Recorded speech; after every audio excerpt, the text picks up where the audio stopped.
Chapter 254. Who will be ruined? Chapter 254. Who will be ruined? But since Sun Jingyi hadn't gone back on her words, Zhang Tongtian didn't mind ruining her reputation. Zhang Tongtian cleared his throat and said, "Ladies and gentlemen, welcome to my small press conference.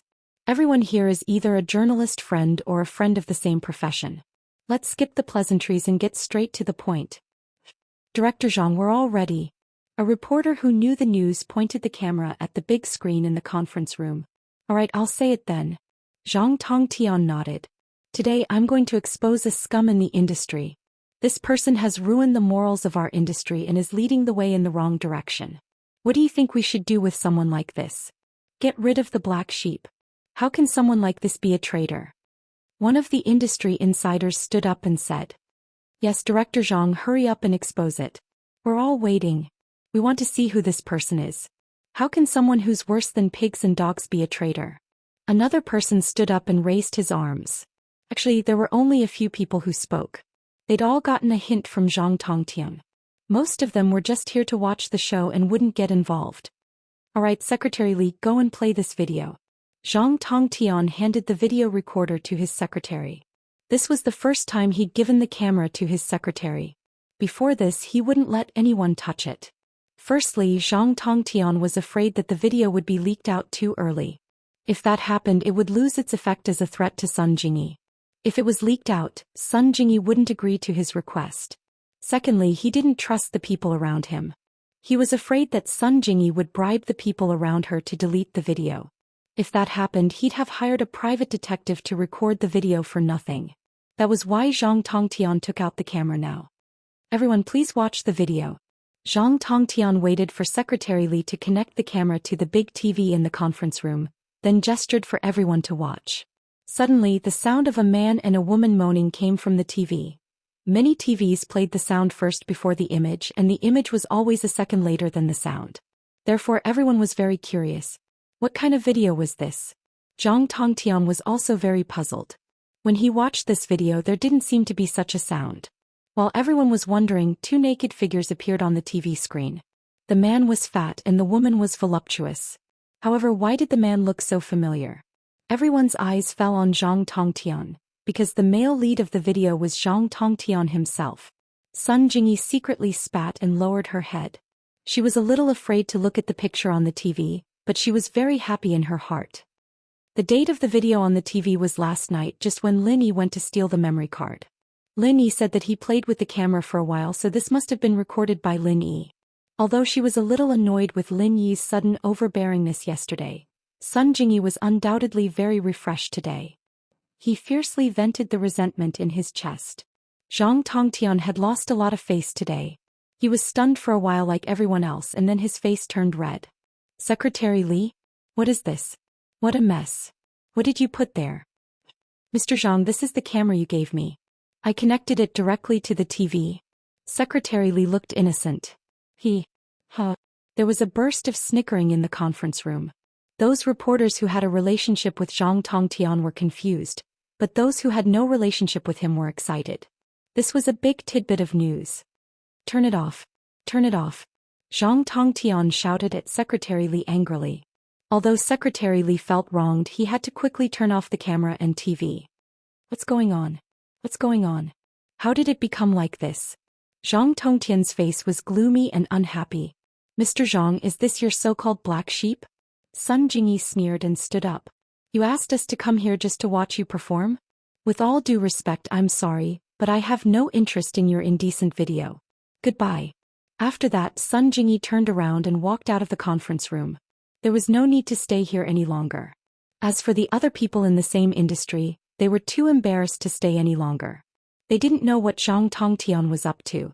He had invited everyone here to watch an indecent video of this fat pig. He really had nothing better to do. Was this guy an exhibitionist? Was it to show off his manly charm? Zhang Tongtian looked at the press conference with a gloomy face. He was very unhappy, but there was nothing he could do. He vaguely felt that something was wrong, but he didn't know what was wrong. He didn't understand why the video of Sun Jingyi's staff bribing became an indecent video of himself and his lover. It must be Sun Jingyi. It must be this woman. Although he didn't know what methods Sun Jingyi used, His intuition told him that Sun Jingyi definitely had something to do with this. Otherwise, why would Sun Jingyi be so calm? And why did she look like she didn't care? Sun Jingyi, I, Zhang Tongtian, will never let you go. Zhang Tongtian clenched his fists tightly. Songshan's first high, grade 12 class 5. Lin Yi yawned lazily. In fact, Lin Yi didn't sleep well last night. It was the first time he touched a girl's chest and it was always unforgettable. He thought that the unforgettable girl would be Tang Yun, but he didn't think that it would be Yushu. Although it was an emergency and he accidentally touched it, it still made Lin Yi's heart throb.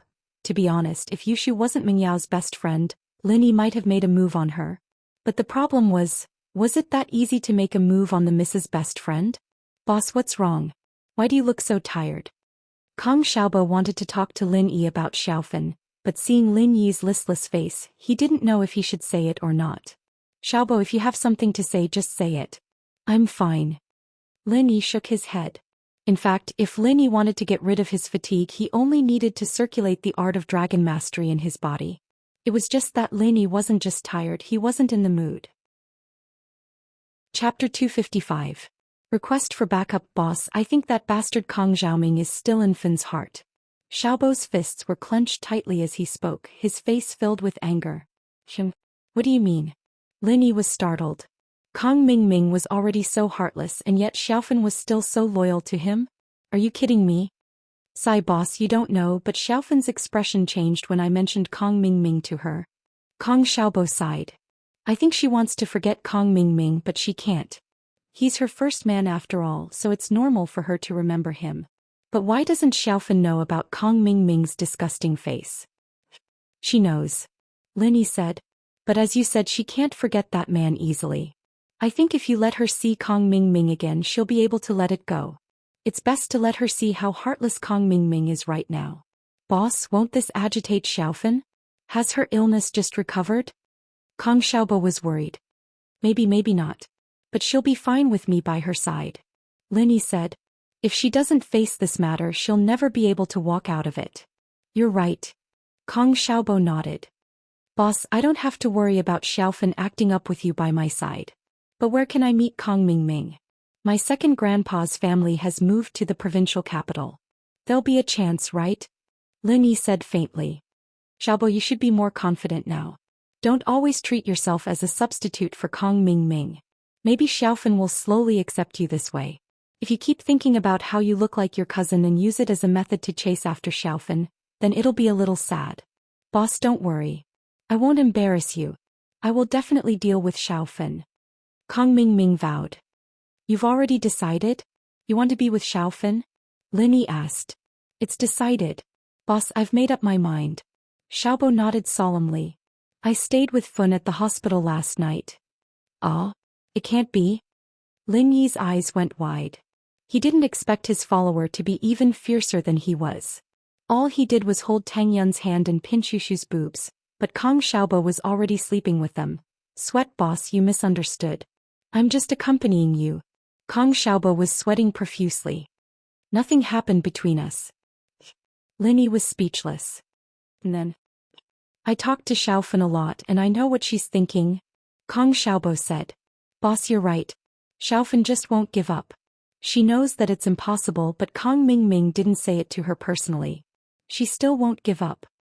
Speaking of which, this incident might cause your relationship with your cousin to break up. Are you sure it's okay? Lin Yi asked. Kang Mingming did such an inhumane thing and I still recognize him as my brother? Kang Xiaobo laughed coldly. If it wasn't for second grandpa, I'd go and beat him up right now. You can beat him up, but not now. You don't have that strength yet. Lin Yi attacked Kang Xiaobo. I know. Kang Xiaobo sighed. He's the second young master of House Kang. What am I? A poor relative of Dr. Kang? Zhang Naipeo didn't come to school today. Other than Pinliang, no one knew where he went. Even Pinliang's subordinate, Gao Xiaofu, didn't know. He only told the school that he was on sick leave, and told his family that he was going to do something big for Pinliang. After that, he was escorted to Springstar Mountain by Fabai's men. Pinliang glared at Lin Yi. You don't need to show off in front of me. When Zhang Naipeo comes back from his studies, I'll see how you die. At that thought, Pinliang felt a little better. Lin Yi was going to die sooner or later anyway. He'd let him have his fun for a couple of days. He'd let him be happy for a couple of days before he died. And so Pin Liang looked at Lin Yi with pity. As far as he was concerned, Lin Yi was a dead man. Mengyao, are you free on Saturday? My dad gave me 3 3D movie tickets. Let's go watch it together? Pin Liang had been urged by his father this morning to hook up with Mengyao as soon as possible.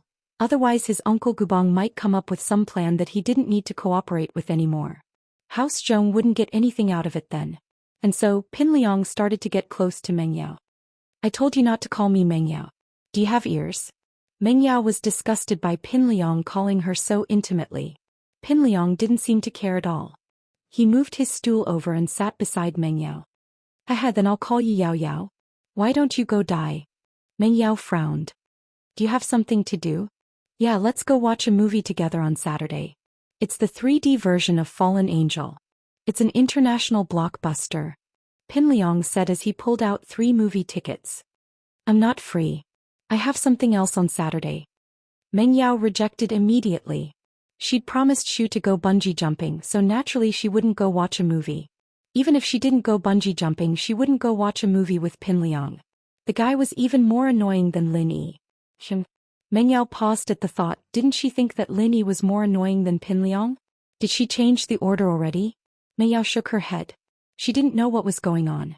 Then we can go on Sunday. Pin Liang said, not getting tired of it. Mengyao couldn't take it anymore.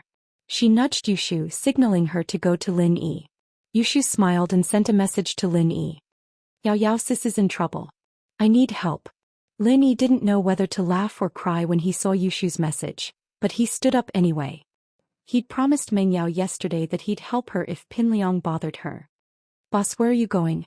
Kong Xiaobo was confused when he saw Lin Yi standing up. I'm going to the washroom. You coming? Lin Yi asked. Yeah, wait for me. Kong Xiaobo stood up with Lin Yi, but he couldn't help but smile when he saw Pin Liang blocking the way. Pin Liang was in trouble again. Chapter 256. Should you change your seat? Do you have a bad memory? I told you not to gamble. Are you deaf? Lin Yi said coldly from behind Pin Liang. Truth be told, if it weren't for Lin Yi's desire to live a peaceful life in Songshan, Pin Liang would have become a pile of ashes a long time ago. Pin Liang was about to turn around when he heard the voice when he felt his body lighten. He was sent flying with a whoosh, landing on the podium with a loud thud. He let out a cry of pain. You change your seat, it's not suitable for you to sit here. I'll send you flying out of the classroom window next time. Lin Yi warned faintly as he kicked Pin Liang's chair away. This kid should know his place and stay away from Mengyao. He didn't need to be called over by Yushu to help him out every time. Pin Liang glared at Lin Yi but didn't dare say anything. He knew that whatever he said now would only put him at a disadvantage and Lin Yi would keep beating him up. He wasn't a match for Lin Yi right now and the only thing he could do was endure. Pin Liang didn't say anything and Lin Yi walked past him with a warning. Remember what I said, if you keep sitting in front of me, I'll make sure you're a trapeze artist every day. Pin Liang clenched his teeth. When had he ever been threatened like this before? But this Lin Yi was someone he couldn't beat, and even Heibao Bro, who he was so proud of, wasn't a match for him. How could he piss off someone like this? Pin Liang didn't want to change his seat, but Lin Yi had said it. Pin Liang believed that Lin Yi would definitely throw him out if he didn't change his seat. Lin Yi was a madman, arrogant to the point that he didn't care about anything. News of Zhou Ruoming getting slapped in the face by Lin Yi in front of the dean had spread like wildfire. Pin Liang knew that he wasn't a match for a madman like that. It seemed like he'd have to get away from Mengyao. He'd have to move to a corner if he wanted to get out of that bastard's line of sight. He'd just have to get rid of Lin Yi and switch back. Other than Lin Yi, there was no one else in this class who dared to go against her wishes. Changing seats was just a matter of saying the word. Boss, I'm starting to doubt your background now. Did you really come from the mountains? Kong Xiaobo asked, looking at Lin Yi curiously. One of my elders, a board member of the school board. Lin Yi said, giving a simple explanation of his background. Oh, no wonder. No wonder even the Dean of Academic Affairs couldn't do anything to you. So that's why. Kong Xiaobo said, understanding dawning on him. That luxurious car that sent you to school that morning belonged to that board member? Yeah. Lin Yi nodded. Amazing. Kong Xiaobo said excitedly. I didn't know you had such a powerful background. I thought you were just a poor student like me. Ha. Lin Yi smiled, not bothering to explain. In fact, a powerful background didn't have much of an effect. Wasn't Pinliang's background powerful? Why didn't he dare act arrogant in front of the dean? At the end of the day, wasn't it because he had Wang Jifeng's weakness? Wang Jifeng couldn't do anything to him. Right, boss, don't you need to go to the washroom? Kang Xiaobo asked curiously, seeing that Lin Yi didn't go to the washroom. I just don't like Pinliang and I wanted to teach him a lesson. Lin Yi didn't hide it. He didn't need to go to the washroom at all. Kang Xiaobo would see through him if he went to the washroom, so he just told him the truth. So that's how it is. Ha Zhong Pingliang, that arrogant bastard, it's his bad luck to meet the boss. Xiaobo let out a long breath of vengeance, as if he was the one who'd taught Pinliang a lesson. Didn't you want to go to the washroom? Lin Yi asked. I saw you coming out, so I wanted to follow you. Fin's matter is bothering me. Kang Xiaobo said. Let's go then. Lin Yi nodded and walked with Kang Xiaobo in the hallway. There weren't many people in the hallway of the 12th grade. Other than the students on duty, everyone else was studying in the classroom. Those whose families had connections or couldn't get into college were playing basketball on the field or playing games outside of school. They wouldn't wander around in the hallway. They walked to the door of class 5 and saw Tang Yun coming out with a bucket of water. She was probably going to the washroom to change the water. Kang Xiaobo quickly ran over. Sis, let me do it. Ah? Tang Yun jumped at Kang Xiaobo and almost dropped the bucket. What did you call me? Sis. Kang Xiaobo said matter-of-factly. Yesterday, boss declared his sovereignty over you in front of so many people. Sis, you didn't deny it either. Don't call me that. Tang Yun blushed and handed the bucket to Kang Xiaobo. Go get some water. Oh haha, okay. Xiaobo said as he took the bucket and ran to the washroom. Don't mind him. He's just like that. Lin Yi put his hands on the wall and surrounded Tang Yun. I know. Tang Yun was a little shy. Don't be like this, we're in school. Lin Yi's action was unintentional. He realized how intimate his action was after hearing Tang Yun's words. It was as if he was going to kiss Tang Yun. He quickly retracted his hand awkwardly. What if we're not in school? Yeah, I'm ignoring you. Tang Yun naturally didn't want to talk about this topic with Lin Yi. Lin Yi's situation had been messing with her mind for the past 2 days. Especially last night, she hadn't been able to sleep at all. The image of Lin Yi holding her hand and slapping Zhou Ruoming's face kept flashing in her mind. Did this mean that she liked him? Tang Yun didn't know, but she couldn't stop herself from thinking about it. Huh? Lin Yi smiled and stopped teasing her. Tang Yun was different from Sun Jingyi in Lin Yi's heart. Sun Jingyi was a cunning fox. Lin Yi wouldn't spoil her. Chapter 257. Is a confession considered a boyfriend? Kang Xiaobo naturally wasn't the fatty's opponent and stumbled from the impact. But that wasn't all. Coincidentally, the dirty water in the bucket spilled all over the fatty's pants, as if he'd just peed his pants. Do you have eyes? The fatty was enraged. He'd gone to the washroom to smoke a cigarette, only to be splashed with dirty water. It infuriated him. Do you want to die? This fatty was a little tyrant in the 3rd year of high school. Of course, the little tyrant was only a little famous in the grade. Compared to the 4 big bullies in the school, he was simply not on the same level. However, it was very normal for the little tyrant to show off in front of ordinary students. And so, the fat little tyrant treated Kang Xiaobo as a target to vent his anger on. How can you blame me for this? At most, we're both in the wrong. Why didn't you keep an eye on it? Kang Xiaobo was a little angry. He wasn't an unreasonable person. He was just about to apologize when the fatty started scolding him. Keep an eye on it? You Dafa haven't even kept an eye on who's passing by. Which class are you from? Don't you know me? The fat little tyrant glared at Kang Xiaobo. You Dafa? Kang Xiaobo paused. He took a closer look at the person in front of him. It really was you Dafa. But there was a trace of disdain in his heart. He looked at the bucket in his hand. There was still some dirty water left. Kang Xiaobo picked it up and poured it on Yudafa's head. You don't want to live anymore, do you? Yudafa was furious as he pointed at Kang Xiaobo. Hurry up and scram. My boss and sister-in-law are waiting for me to fetch water. I won't care if my boss comes over if you continue to dawdle. Kang Xiaobo pushed Yudafa's hand to the side. Your boss and sister-in-law? Yudafa was stunned. He was a little confused. It's right behind me. Kong Xiaobo pointed behind him. Yudafa looked in the direction Kong Xiaobo was pointing and saw Lin Yi and Tang Yun standing not too far away. His legs cramped and he almost fell to the ground. Brother. You said that brother Lin Yi is your boss? Yudafa's tone toward Kong Xiaobo suddenly became polite. Who didn't know Lin Yi? He was one of the big four young thugs in the new school. He was vaguely above the other two young thugs and had become the leader of the new generation. How could he, Yudafa, afford to offend such a person? The first of the four big bullies had already graduated and became a legend. And the last one was a demon from the middle school department. After staying in the school for a few days, he had turned the school upside down. Although he had already transferred out, he was still listed as one of the legends of the four big bullies. Now there were only two of the big four left, but they were completely trampled by Lin Yi. Lin Yi had become the leader of the new generation of big four, and Yudafa, who was a little tyrant at his age, didn't dare to offend him. He knew that he wasn't a match for Pin Liang and Zhou Ruoming, let alone Lin Yi. Of course, I'm Kong Xiaobo, the only follower of my boss. Look closely and be more observant next time. Kong Xiaobo put his hands on his waist and said to Yudafa. Yes, yes. Yudafa nodded quickly. Go get me a bucket of water. Kong Xiaobo handed the bucket to Yudafa. I'll go right now. Yudafa felt that it was an honor to be able to do something for Lin Yi. He could brag about it in the future. Lin Yi had asked him to do something before, so Lin Yi could be considered half his boss now. Yudafa brought the water back to Xiaobo, who was just about to take it when Yudafa spoke up. Bro, I can't let you do this, I'll bring it to the boss myself. Kong Xiaobo nodded and sighed.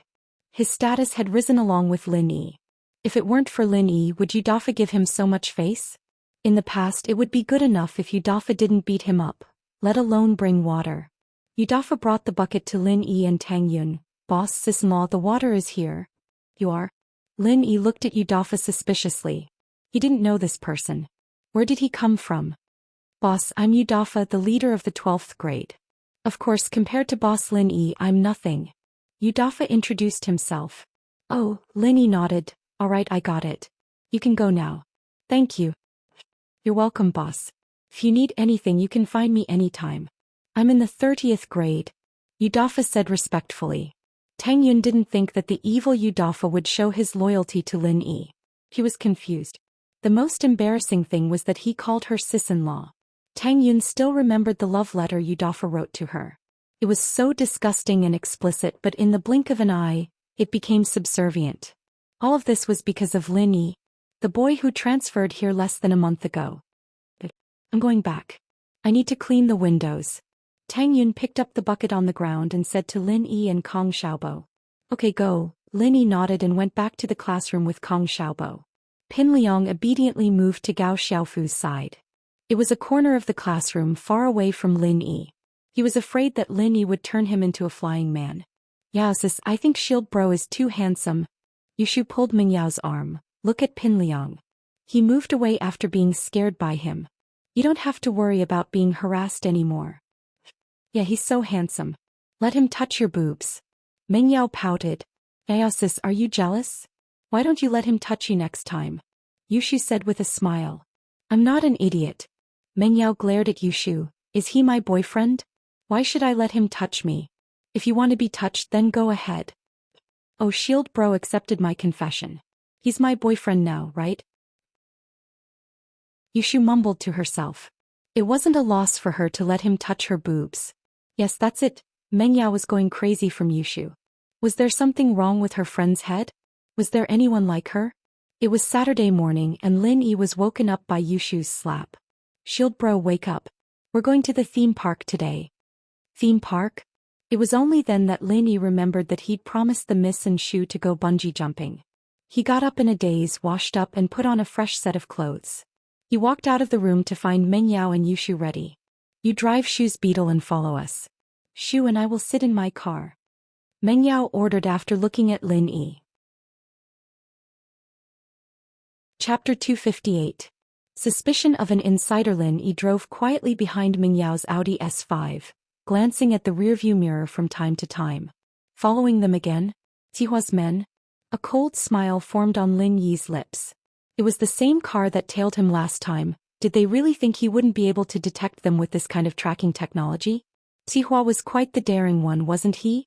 2 of his men died last time, so who was he going to send this time? As a result, Lin Yi didn't get out of the car to ask. He pretended like he didn't know anything as he followed behind Meng Yao.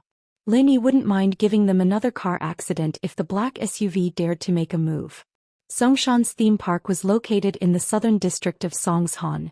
Built at the end of the 2000 years, it was one of the more famous theme parks in the province. Meng Yao parked the car in the park's underground parking lot, and Lin Yi parked at the side as well. He followed Meng Yao into the elevator when Lin Yi saw the black SUV following them turn into the parking lot as well. What surprised Lin Yi was that the SUV didn't have a parking card, instead showing a small plastic ID to the toll booth at the entrance. Lin Yi found it odd. Did this SUV have something to do with the theme park? Yao Yao, where does this theme park belong to? Public or private? Lin Yi asked casually. Public and private? Why do you ask? Meng Yao didn't understand what Lin Yi was getting at. Public and private? Which company invested in it? Lin Yi didn't let go of the topic that easily. Shield bro, it's Uncle Chu's business. Yushu blurted out. Oh. Lin Yi blinked. Could it be that someone from Pingzhan Industries was in the SUV? That was the only way to explain why there was no charge in the underground parking lot. The SUV wasn't a military vehicle, just a regular license plate. It wouldn't be free parking if it wasn't related to the theme park. Daddy's company invested in it, but it's always been managed by a subsidiary company. Meng Yao said. Then can we park here for free? Lin Yi asked. Meng Yao looked at Lin Yi as if he was an alien. She might be a miss, but calling Faubert just for a few kwai parking fee was too much trouble, wasn't it? Lin Yi smiled faintly. The people in the MPV behind him probably weren't lacking in money either. Who would be short on parking fees if they were able to wrestle with Pingzhan? However, being able to park for free was also a symbol of status and privilege. The people in the car probably thought so too. Lin Yi had guessed correctly. In the SUV, Zhang Yuzhou was all smiles as he looked at Mao Xing. Jean bro, you're amazing, you don't even need to pay for parking. This amusement park was originally invested and built by the company, and I happen to be in charge of it. Mao Xing said nonchalantly as he put away his ID. Since I have this privilege, of course I'll use it. You're right, Yuzhou said with a laugh. But since this is Jean bro's territory, it'll be even easier. I was worried about not knowing where to start, but it's no problem now. I didn't think they'd come to the amusement park, Mao Xing said with a cold smile on his lips. There's a few of my confidants here, we can ask them for help later. Confidants? Won't they spill the beans? Yuzhou was a little worried. After all, they were going to kill someone today. Let's give them some guts, Mao Xing said disdainfully.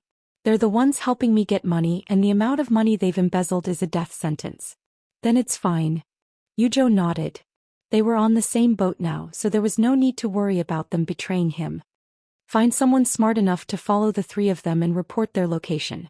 We'll see what we can do to create an accident, Mao Xing said to Yuzhou. No problem, Yuzhou said to an inconspicuous young man in the car. Ma, you go. Yes, Yuzhou bro, the young man said as he got out of the car and quickly followed. A cold light flashed through Mao Xing's eyes. He was the cautious type, and he didn't know much about this Ma youngster's background. He'd seen him today. Mao Xing's first thought was to get rid of this Ma as soon as this was over. He couldn't let the guy cause him any trouble at all. The person behind Sihua had eyes and ears everywhere, but he wouldn't stand up for Master Bing if something were to happen.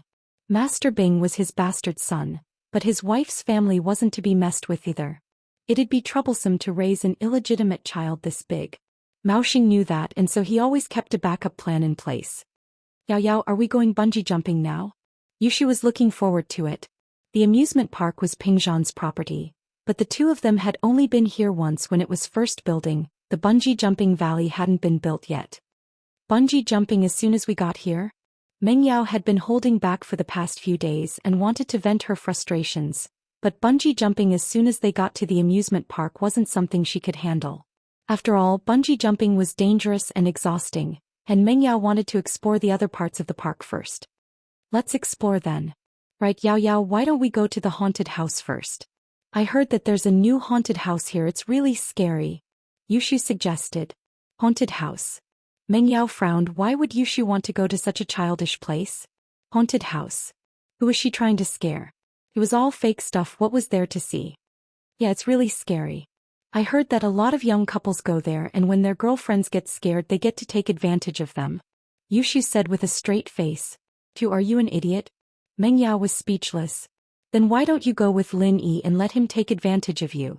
No, I'm not scared, but I think you'll be scared, Yao Yao. Yushu said. Me? Scared? Meng Yao was even more speechless. You think I'll be scared of kids' stuff? If that's the case, then let's go. Let's see who's scared. But Shu, I'm telling you, don't get upset when he takes advantage of you. Hee hee, Yao Yao, we don't know who gets taken advantage of yet. Yushu said with a smile. She'd secretly watched the recording of Pinliang's haunted house before, and naturally she wasn't that scared. Chapter 259.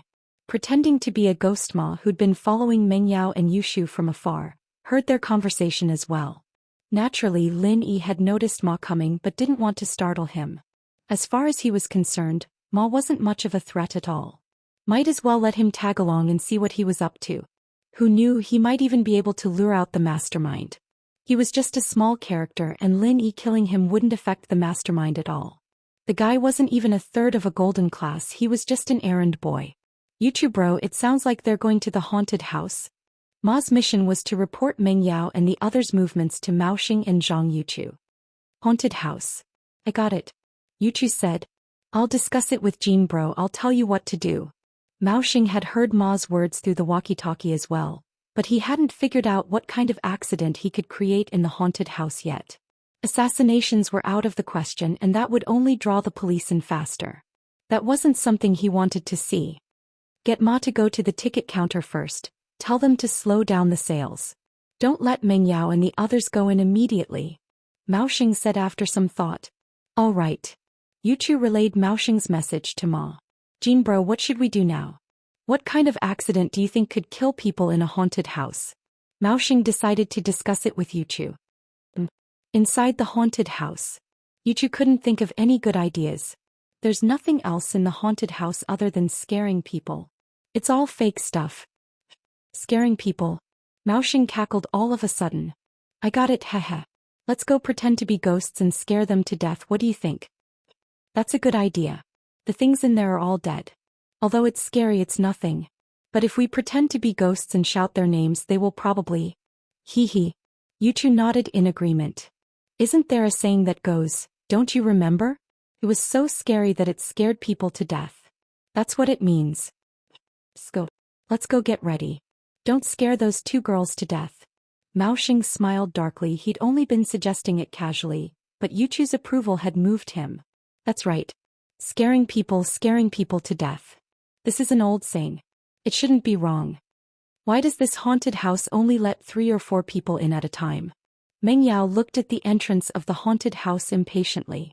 There were still 3 or 4 groups of people waiting in front of her. Who knew how long it would take for them to get there? If he had known earlier, he would have asked Faubert to come and give him a heads up, saving him from having to wait for so long. Isn't it too late for a good show? Yushu, on the other hand, didn't mind. You know what, Yao Yao? The 2 couples who went in just now were pale with fright. You'll be like that too, Meng Yao said, annoyed. Why don't we stop playing and go watch something else? Let's wait a little longer. It'll be our turn in another 2 or 3 groups. Yushu didn't want to give up just like that. Yao Yao, think about it, it's scarier when there's only a few people in the haunted house. What's the point if there's too many visitors? If there's too many people and too few ghosts, then are the ghosts scaring the people or the people scaring the ghost? There's no point in that. That's true. Meng Yao was starting to agree with Yushu's reasoning. Indeed, if there were too many people, then there'd be no time for ghosts. In the control room at the back of the haunted house, Maoxing, Zhang Yuzhou, and Ma had all changed into their costumes. Maoxing was a vampire, Zhang Yuzhou was a zombie, and Ma was a faceless man with something stuck to his face. Get ready, call the people in front. They don't need to come in, just tell Meng Yao to come in directly. Yuchu said to Ma. Yes. Ma was already a faceless man and his speech was a little sluggish. He took out his phone and dialed a number. You guys can go now. Outside the haunted house, the 2 groups of people waiting in front of Meng Yao's group suddenly spoke up after receiving a call. We're not waiting anymore, it's too slow. Let's go and play something else. Yeah, it's so slow. I don't want to watch anymore. Let's go. Another person immediately echoed. And so, the two groups of people turned around and left without any hesitation. Yao Yao, is there something wrong with them? They've been waiting in line for so long, it's almost their turn and they're leaving? Yushu looked at the two groups of people as if they were idiots.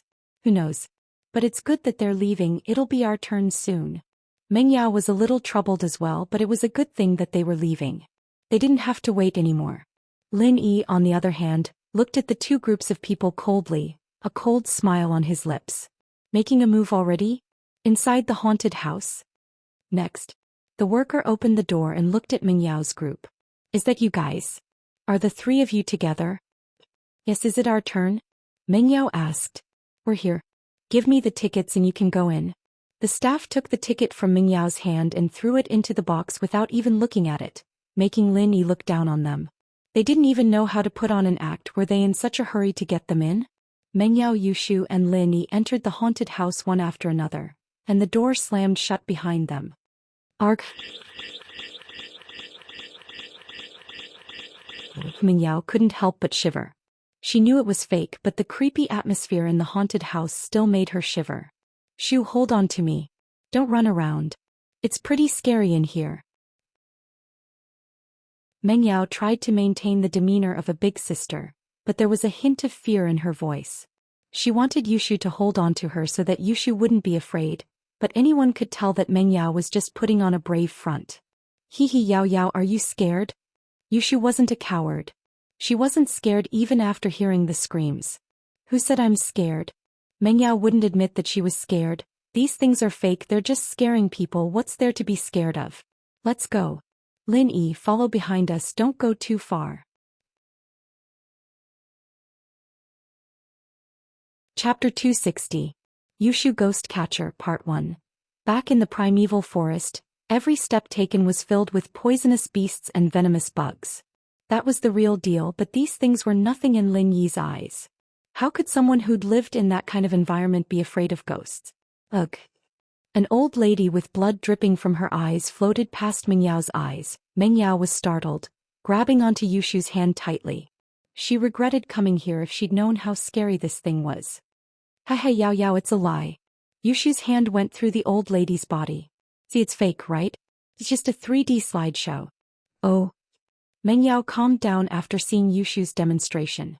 And this was only the beginning, the deeper they went, the scarier it got. Other than the ghosts that would appear out of nowhere, there were also some zombies jumping out of the coffins, making Meng Yao's heart skip a beat. Whoosh.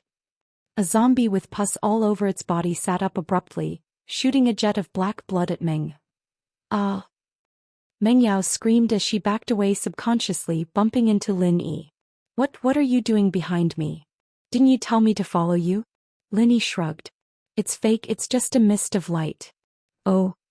Meng Yao was a little embarrassed. It was true that she'd told Lin Yi to stand behind her because she was afraid that something might ambush them from behind. But after Lin Yi's explanation, Meng Yao realized that the blood sword was just an illusion. It wasn't real at all. After a couple of scares, Meng Yao's courage started to grow. What was there to be afraid of? She could see it, but she couldn't touch it.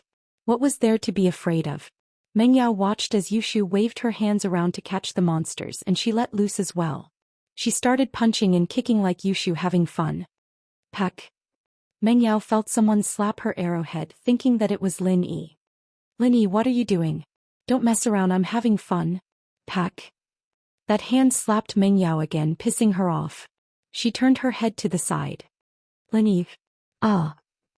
Meng Yao shrieked as she saw a faceless man patting her shoulder. Of course, the faceless man wasn't scary. What was scary was that the faceless man's hand wasn't an illusion, but a real slap on his body. Yao Yao sis, what's wrong? Yushu was in the middle of fighting the ghost when she heard Meng Yao's scream. She turned around to see a faceless person patting Meng Yao's shoulder. Yushu was a little puzzled. Weren't the things in here illusions? Why wasn't the faceless man one? Yushu quickly walked over to Meng Yao's side and reached out to touch the faceless man's face. I can touch it. Did you get an actual item? I'm a faceless man, I'm going to eat you all. Ma growled in a low voice, frustrated that Yushu was grabbing him. Yuchu bro was only asking him to play along, so he didn't dare act rashly. Lin Yi, on the other hand, looked at Ma interested. Lin Yi could tell from the faceless man's shoes that it was Ma, the one who'd been tailing them all this time. He had a rough idea of what they were up to. These people were really ruthless, trying to scare Meng Yao to death by pretending to be ghosts. What were they thinking? Didn't they know that Meng Yao had a clown by her side? Even if Meng Yao was a coward, there was no way she'd be scared to death by Yushu. But even if this Ma was weak and Lin Yi could tell that he was just pretending to be a ghost, Lin Yi still kept his guard up. If this Ma did anything to harm Meng Yao, Lin Yi would be the first to act. Lin Yi didn't think that they'd do something like that in the haunted house. If they did, they wouldn't have to wait until they were in the haunted house. They could do it anywhere else. Yao sis, look at this faceless man, he's pretty good at it. Look at how thick his face is, he can even pull. Yushu said as she pulled on the faceless man's face with all her might, stretching it out a few centimeters. Ouch. Ma almost teared up from the pain. Why wasn't this girl afraid of him? How dare she pinch a ghost's face? How dare she? Is that so? Meng Yao wasn't scared anymore. She reached out and pulled on the other half of the faceless man's face, and both sides of Ma's face were pulled up at the same time. His mouth was pulled into the shape of a ladle and he couldn't scream even if he wanted to. Woof. I'm a faceless man, I'm going to eat you all. Ma was on the verge of crying. Can't you say something else to scare people? Yushu was a little speechless. Yao sis, get out of the way, I'll kill him. Oh okay. Meng Yao dodged to the side, but Yushu raised her leg and kicked the faceless man's crotch. Ma's eyes rolled back and he fainted from the pain. Hey! Yushu waved her hands in the air excitedly. Yao Yao, I'm so good. I killed a faceless man. Shu, can't you kick this model until it's broken? Why isn't he moving? Meng Yao naturally didn't think that the faceless man was a person. She thought that it was a model that Yushu's kick had stopped working. It's fine, it's your daddy's theme park. Someone'll fix it even if it's broken. Yushu said after some thought. That's true. Meng Yao didn't really mind. She didn't care about something as small as this after all. As far as she was concerned, she could just throw it away. Not far away, Maoxing's face twitched a couple of times and Yuchu was sweating as well. Wasn't this girl a little too much? Not only did she pinch Ma's face, but she also did a climax kick to the groin, cutting off Ma's lineage. Jean bro, what do we do? Yuchu was a little nervous. Looks like we'll have to go a little harder. Maoxing said with a cold smile. Let's go. Yushu continued swinging her fists at the monsters after taking care of the faceless man, only to realize that the other faceless man was the only one that was real. She couldn't touch them at all. Lin Yi looked at Ma pitifully, feeling a chill in his heart. This Yushu girl sure was ruthless. He hadn't even made a move and Ma was crippled by her kick. Chapter 261. Chapter 261, Yushu, Ghost Hunter. Part 2. Ah. Meng Yao jumped in fright. How did this zombie know her name? She didn't care about the other zombies, but this zombie was shouting her name. How could she not be afraid? Yushu was puzzled. Yao Yao, is this zombie intelligent? Even knows your name? How would I know? Phew, I'm a little scared. Meng Yao was starting to feel weird. How did this zombie know her name? Maybe the staff of the amusement park recognized you as Uncle Chu's daughter and changed the procedure to please you? Yushu thought about it. It was the only possibility. She couldn't think of any other possibilities, since there was no need to register one's name when buying a ticket. Phew, I'm a little scared. Let's go. Meng Yao didn't want to stay here any longer. The things here were making her uncomfortable. It's fine, Yao Yao. Let me help you get rid of this zombie. Yushu, on the other hand, charged at the zombie excitedly. Oh, I'm a little expert at ghost hunting. Yushu rushed to the zombie's side and stomped down hard on the zombie's instep, causing Yushu to howl in pain as he bounced to the side on his tiptoes, much faster than before. Yay Yao Yao, look. I beat the zombie away. Yushu said with a triumphant smile on her face as she watched the zombie run away. What a good program design. Let's get Uncle Chu to praise him. This zombie can still run away after getting stepped on. Meng Yao was amused by Yushu.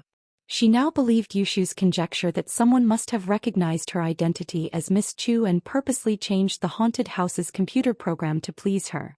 Meng Yao's eyes lit up at the sight of Yushu. Meng Yao wasn't that scared anymore after Yushu's teasing. She turned to Lin Yi as she watched the zombie run away faster than a rabbit. Lin Yi, go catch that zombie for me. Okay. Lin Yi nodded. Yuchu Zhang immediately cursed inwardly. Could it be that this lady is thinking of some kind of trick to mess with me again? He was just about to speed up and leave this place when he felt someone grab him by the back of his neck.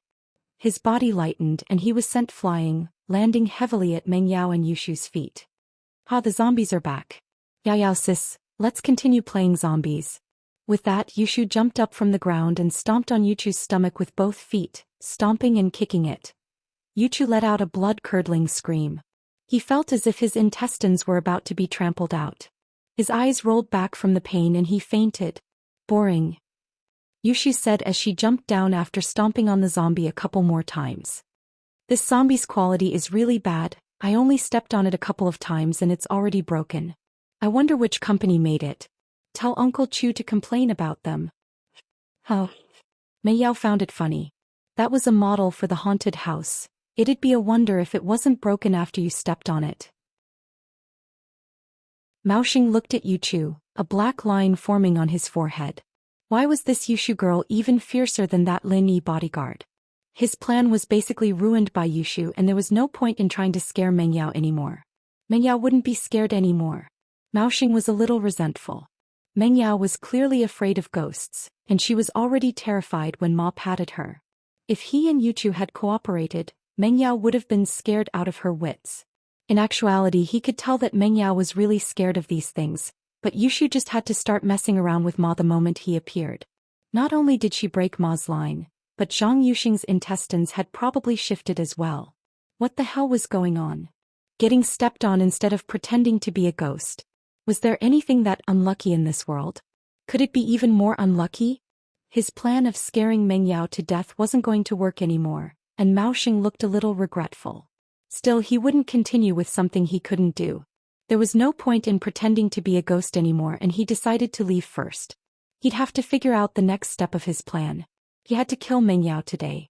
Mao Xing turned to leave when he heard Yushu's angry yell.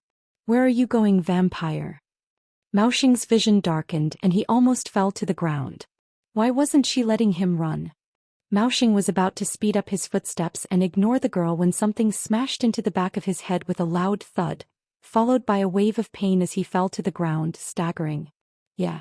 One hit. That vampire's too weak. Yushu was dancing with joy as she tossed out one of the zombie's shoes. Shoo, why's there blood on the back of that vampire's head? Meng Yao asked curiously as she looked at the fallen Mao Xing. Looks real, I guess. Yushu didn't know what was going on, but she didn't mind. Who cares, let's go Yao Yao. We'll continue hunting ghosts. Oh okay. Meng Yao nodded as she followed Yushu. Lin Yi looked at the two on the ground, speechless. These two idiots were just too unlucky to be treated as toys by Yushu. There weren't any more ghosts for Yushu to kill, and she was still looking forward to it even after they left the haunted house. Only 3 ghosts, that's a little too little.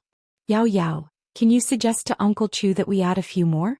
We'll come again next time. I did, but you broke them again, didn't you? Meng Yao still hadn't realized that those 3 were real people, not props. Hee hee. Yushu stuck her tongue out. I regret not bringing a DV. I could have recorded it and let people see how cool I look when I fight ghosts. This trip to the haunted house took about an hour. Including the time they had spent waiting, it was almost noon. Yao Yao, should we go eat something first or go bungee jumping first? Yushu was a little hungry. Let's eat first, I'm a little hungry too. Meng Yao was a little tired after going around the haunted house. There were a lot of fast food restaurants in the amusement park, and Meng Yao and Yushu found a place with a decent ambience and found a place to sit down. Chapter 262. Chapter 262. Meng Yao's admirers. When Meng Yao and the others entered the restaurant, there were a couple of well-dressed men sitting in a corner of the restaurant. And bro, isn't that your Chu lil sis? One of the men in a white shirt said to the leader. Zhang Wen's eyes narrowed. He'd just returned to Songshan, and he'd only called a few of his old friends for a small gathering. He'd officially visit Meng Yao's house in 2 days, but he wasn't expecting to see Meng Yao, Yushu and a stranger at an amusement park together. It made his heart ache. I'll go say hi, Zhang Wen said to the 2 men beside him. Do you need us to help? The man in the white shirt asked. Look at that guy, he's so poor that he's letting Meng Yao pay for his food. What the hell? Yeah, someone like that doesn't deserve to be Bro's opponent. The other man, who looked a bit feminine, spoke up as well. It's fine, I'll go over myself. Jiang Wen waved his hand faintly and walked over to Meng Yao. Yao Yao, long time no see. I didn't think you'd become a big girl in the blink of an eye. Jiang Wen greeted Meng Yao with a smile, his face full of warmth and friendliness, like a big brother next door. You're Jiang Wen, bro? Meng Yao blinked, pleasantly surprised. You're back? Yeah, I just came back yesterday and I'm having a gathering with a few of my old friends today. I didn't expect to see you here. I was planning on paying Uncle Chu and Yao Yao a formal visit this weekend. Jiang Wen sat down gracefully on the seat that used to belong to Lin Yi beside Meng Yao, turning to Yushu. You're still so cute. Do you remember Jiang Wen, bro? Of course I do. He lost to my bro, how could I forget? Hehe. Yushu waved at Jiang Wen with a smile. A trace of gentleness flashed through Jiang Wen's eyes, but he quickly recovered his smile. Yeah, Yutian bro's gone to the border now and it's hard to see him. If he comes back, then all of us Songshan young masters will be back. A look of reminiscence appeared on Jiang Wen's face. Back in the day, under Yutian bro's leadership, how glorious were the Songshan young masters. Oh, we're all grown up now. Are you staying here for Songshan bro, Jiang Wen? Meng Yao asked casually. Yeah, I've decided to stay here since I came back because my lil sis Yao Yao is here. Jiang Wen smiled warmly as he looked at Meng Yao. Meng Yao didn't know why, but she felt a little depressed. Jiang Wen's words didn't have the intimacy they had when they were younger, and Jiang Wen's attitude made her feel uncomfortable instead. Is that so? You're welcome then. Meng Yao forced a smile. They were talking when Lin Yi came back with a plate of food. This restaurant only sold set meals and Lin Yi ordered 3 of them randomly. Anyone who wanted to eat could have whatever they wanted. Lin Yi, on the other hand, kept his eyes on Jiang Wen. This guy knew Meng Yao, but Lin Yi wasn't sure if he'd do anything to Meng Yao. Mister, you're sitting in my seat. If you want to keep sitting here, you can ask the waiter to add another chair. Lin Yi said as he put the tray on the table. It was a 3-seater table, they could add another chair, but it'd be a little cramped. Yao Yao lil sis, who is this? Aren't you going to introduce me? Jiang Wen's words were polite, but there was a dark look in his eyes. He was clearly pissed off at Lin Yi for asking him to give up his seat so rudely. Jiang Wen didn't move at all as he spoke, showing no intention of giving up his seat to Lin Yi. Evidently, Lin Yi wasn't even worthy of being called an opponent in his eyes. He was wearing a shirt worth tens of kuai and a pair of black casual pants. His outfit didn't even add up to 200 kuai. How could someone like this be a match for the 4 young masters of Songshan? Oh, he's Lin Yi, Yao Yao's bodyguard and shield. Yushu was the first to get to the point. Bodyguard and shield? Jiang Wen paused, not understanding what this bodyguard and shield meant. It'd be understandable if it were just a bodyguard, after all. A rich young miss wouldn't lack bodyguards, but a shield? That made him think of something. That was a very alluring profession.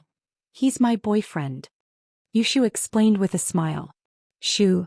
Meng Yao glared at Yushu helplessly, but for some reason she didn't refute or explain. Meng Yao's glare, however, turned into a pout in Jiang Wen's eyes. As far as he was concerned, Meng Yao and Lin Yi's relationship was probably a secret. Peng Zhan would never let his daughter marry a man who wore clothes that cost less than 200 kuai, and who needed women to pay for their meals. So, their relationship was probably a secret. But Yushu had already exposed her and Meng Yao could only glare at her angrily. Jiang Wen didn't feel good about this at all. Fuck, a poor kid like him wanted to climb up the ladder? Was he dreaming? Oh, so you're lil sis Yao Yao's boyfriend. Jiang Wen stood up. No matter what, this kid was Meng Yao's boyfriend now, so he could be considered a rival. His level was a little low, but he had the ability to win Meng Yao's heart. Jiang Wen wouldn't let his guard down. He extended his hand to Lin Yi. Hello, I'm Jiang Wen, lil sis Yao Yao's big bro. We can be considered childhood friends. Jiang Wen thought that Lin Yi would be surprised and not know what to do after hearing his name, but he was disappointed Lin Yi acted as if he didn't know him at all. He extended his hand faintly. Mr. N, my hand was stained with vegetable soup just now. I hope you don't mind? Jiang Wen's face froze. He looked at Lin Yi's hand, which was stained with oil. He didn't know what to say. If he shook hands with Lin Yi, he'd dirty his hand, But if he didn't shake hands with Lin Yi, he'd made the first move. Wouldn't he look like a gentleman if he went back on his words? Helpless, Jiang Wen could only shake hands with Lin Yi with a bitter face. Lin Yi, Ming Yao's follower. Lin Yi introduced himself faintly.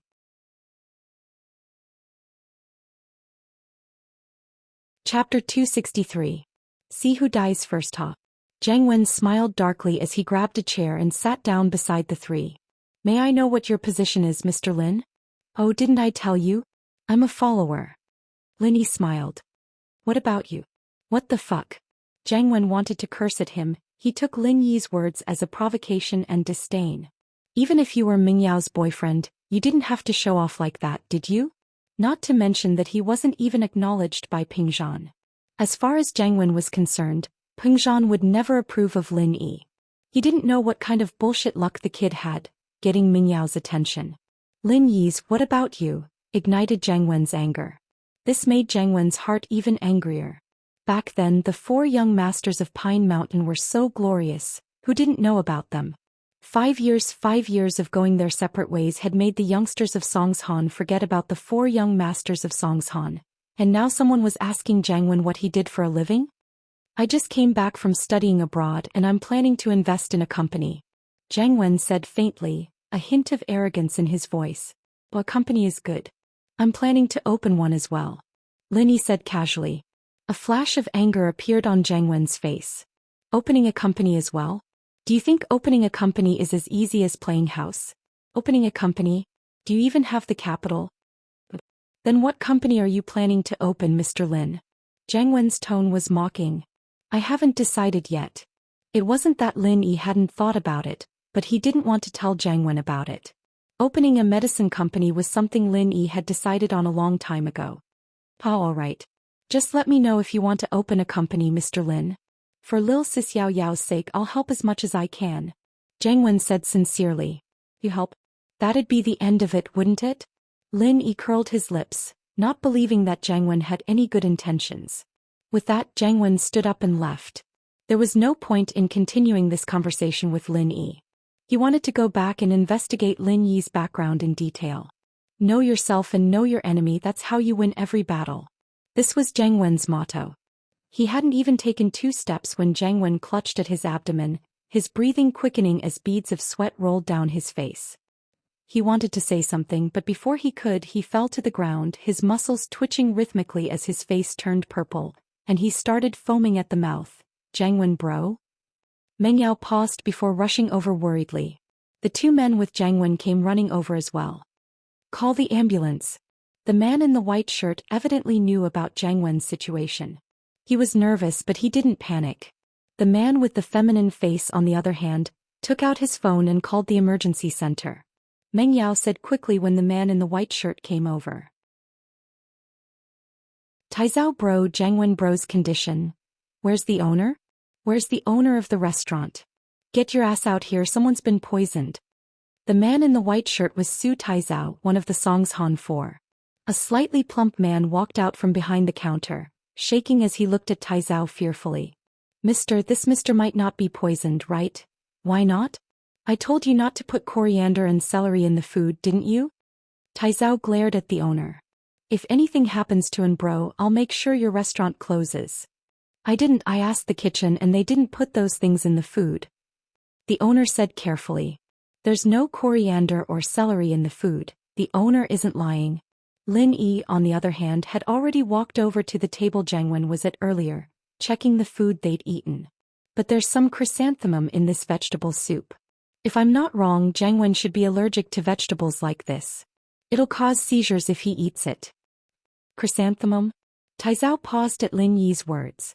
There's chrysanthemum in the soup? Yeah, we do have chrysanthemum. The owner nodded. We always add chrysanthemum in our soup, it helps with the summer heat. Taizao frowned. Why didn't you say so earlier? But he knew that it wasn't the owner's fault. He didn't mention it when he ordered the food, but in the north, chrysanthemum was rarely used in soups, unlike celery and coriander. Taizao didn't think too much about it, but who knew that there really was chrysanthemum in the soup? With that, Lin Yi walked back to his seat ready to eat his fast food. The reason why he went to check was because he didn't have a good impression of Jiang Wen, and he didn't want the owner to be dragged into this. The restaurant owner looked at Lin Yi gratefully. If Lin Yi hadn't discovered the problem in time, he wouldn't have been able to continue his business in peace if someone had accused him of food poisoning. Lin Yi, can you save Jiang Wen, bro? Meng Yao knew that Jiang Wen and Lin Yi were at loggerheads, but Jiang Wen was still her big brother since childhood, and they had a good relationship. If something really happened to Jiang Wen in front of her, Meng Yao wouldn't be able to live with her conscience. She heard Lin Yi's accurate diagnosis of Jiang Wen's illness, and subconsciously put her hopes on Lin Yi. She didn't know when it started, but Lin Yi beside her had become an omnipotent being. Cooking, parking, cleaning up gangsters. Even when she was stuck between the bars, she'd go to Lin Yi for help. As long as she had a request, Lin Yi would do it. This made Meng Yao rely on Lin Yi. Oh, I can, but I don't want to, Lin Yi said as he looked at Jiang Wen. Taizao was a little pissed off at Lin Yi's words. How can you be like this? Not help? Let me tell you, do you know what Jiang Wen's family does? If they find out that you're not going to help, you'll die. Oh, wait for the ambulance then. He won't die in 10 minutes. Lin Yi looked at Taizao as if he was looking at an idiot. Then I'm not going to help him. Let's see if he dies first or if I die first.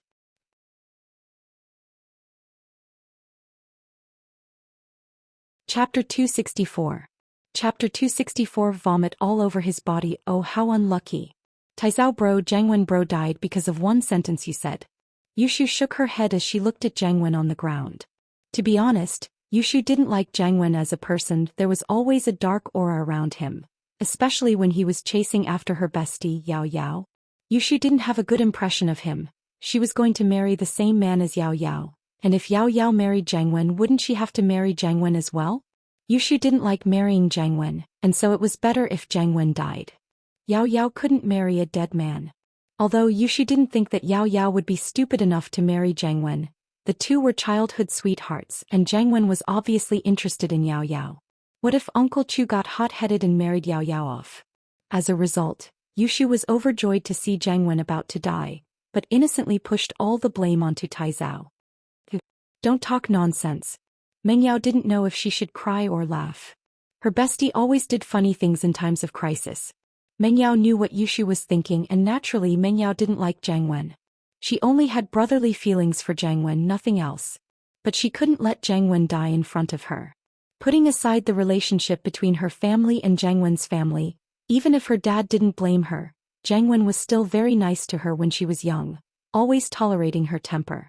Meng Yao didn't have a brother above her, so she treated Qin Yutian and Jiang Wen as her own brothers. I'm not talking nonsense. Taizao bro killed Jiang Wen bro. Yushu said seriously. I know Taizao bro must still hate Jiang Wen bro, and that's why he's trying to kill him. Why else would he stop Shield bro from saving him? Yushu wanted the world to be in chaos. It was Lin Yi who didn't want to save him, and Taizao had said something he shouldn't have, but now it was Taizao trying to kill Jiang Wen. Shu, what are you talking about? Why would I hate brotherin? Taizao knew Yushu's personality, and he knew that he couldn't afford to piss her off.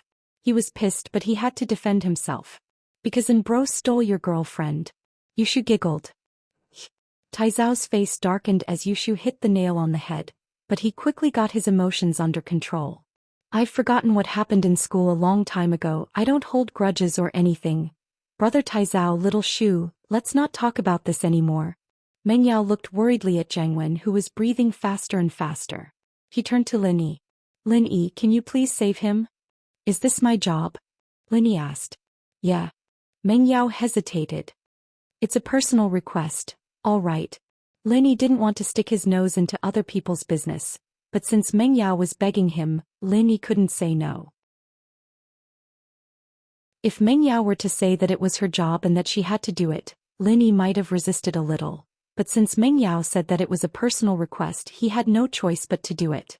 Lin Yi came to Jiang Wen's side unwillingly, opening his eyelids to take a look. Hey, help me hold him up. All right. Taizao didn't know what Lin Yi was doing, but since Lin Yi was able to pinpoint the cause of Jiang Wen's illness, and Meng Yao was asking him to save Jiang Wen, he could only place his hopes on Lin Yi. It had been 10 minutes now, and there was still no sound of an ambulance. It was just as Lin Yi said, Jiang Wen might have hung up before the ambulance even arrived. Taizao helped Zhang Wen up and Lin Yi started pressing on a couple of acupoints on his back. Meng Yao and Yushu stood in front of Zhang Wen, nervous and curious. "Stay away," Lin Yi said as he looked at Meng Yao and Yushu. Meng Yao and Yushu didn't know what was going on, but since Lin Yi had given the order, they moved to the side. "What about me?" Taizao didn't know if Lin Yi wanted him to move away as well. "He'll fall to the ground the moment you leave." Lin Yi rolled his eyes. "You don't mind him, do you?" "I don't mind him." Taizao blinked, confused. He thought that Lin Yi was asking if he'd mind him holding Zhang Wen like this. Wah! As soon as Taizao's words left his mouth, Zhang Wen spat out all the food he'd been eating, splashing everywhere.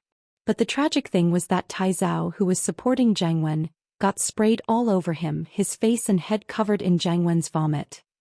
Taizao's expression froze. He wanted to let go and run away, but he forced himself to hold back. "Su bro." The feminine-looking man was evidently Taizao's follower. He quickly handed Taizao a napkin when he saw the vomit all over him. Taizao was disgusted, but he waved his hand anyway. Zhang Wen's eyes were moving, and this meant that Zhang Wen was about to wake up. Taizao, naturally, couldn't just wipe Zhang Wen's face when he woke up. "Bro, how do you feel?" "Taizao. I'm much better." Zhang Wen was weak, but he could still form a complete sentence. Lin Yi let go of his hand and stood up, not even looking at Zhang Wen. "You're not going to die. You'll just have to pump your stomach later." A complicated look flashed across Zhang Wen's face. Naturally, he knew that Lin Yi had saved him and he was just feeling uncomfortable, not unconscious. As a love rival of Lin Yi, Zhang Wen didn't feel good at all. He would have died if Lin Yi hadn't saved him, but he couldn't lower his head to Lin Yi and give up on Meng Yao. He hesitated for a while before weakly spitting out a few words to Lin Yi. "Mr. Lin, thank you. I'll remember what you did today. I'll repay you in the future." "No need, I don't need you to do anything." Lin Yi waved his hand, not interested in Zhang Wen's repayment at all.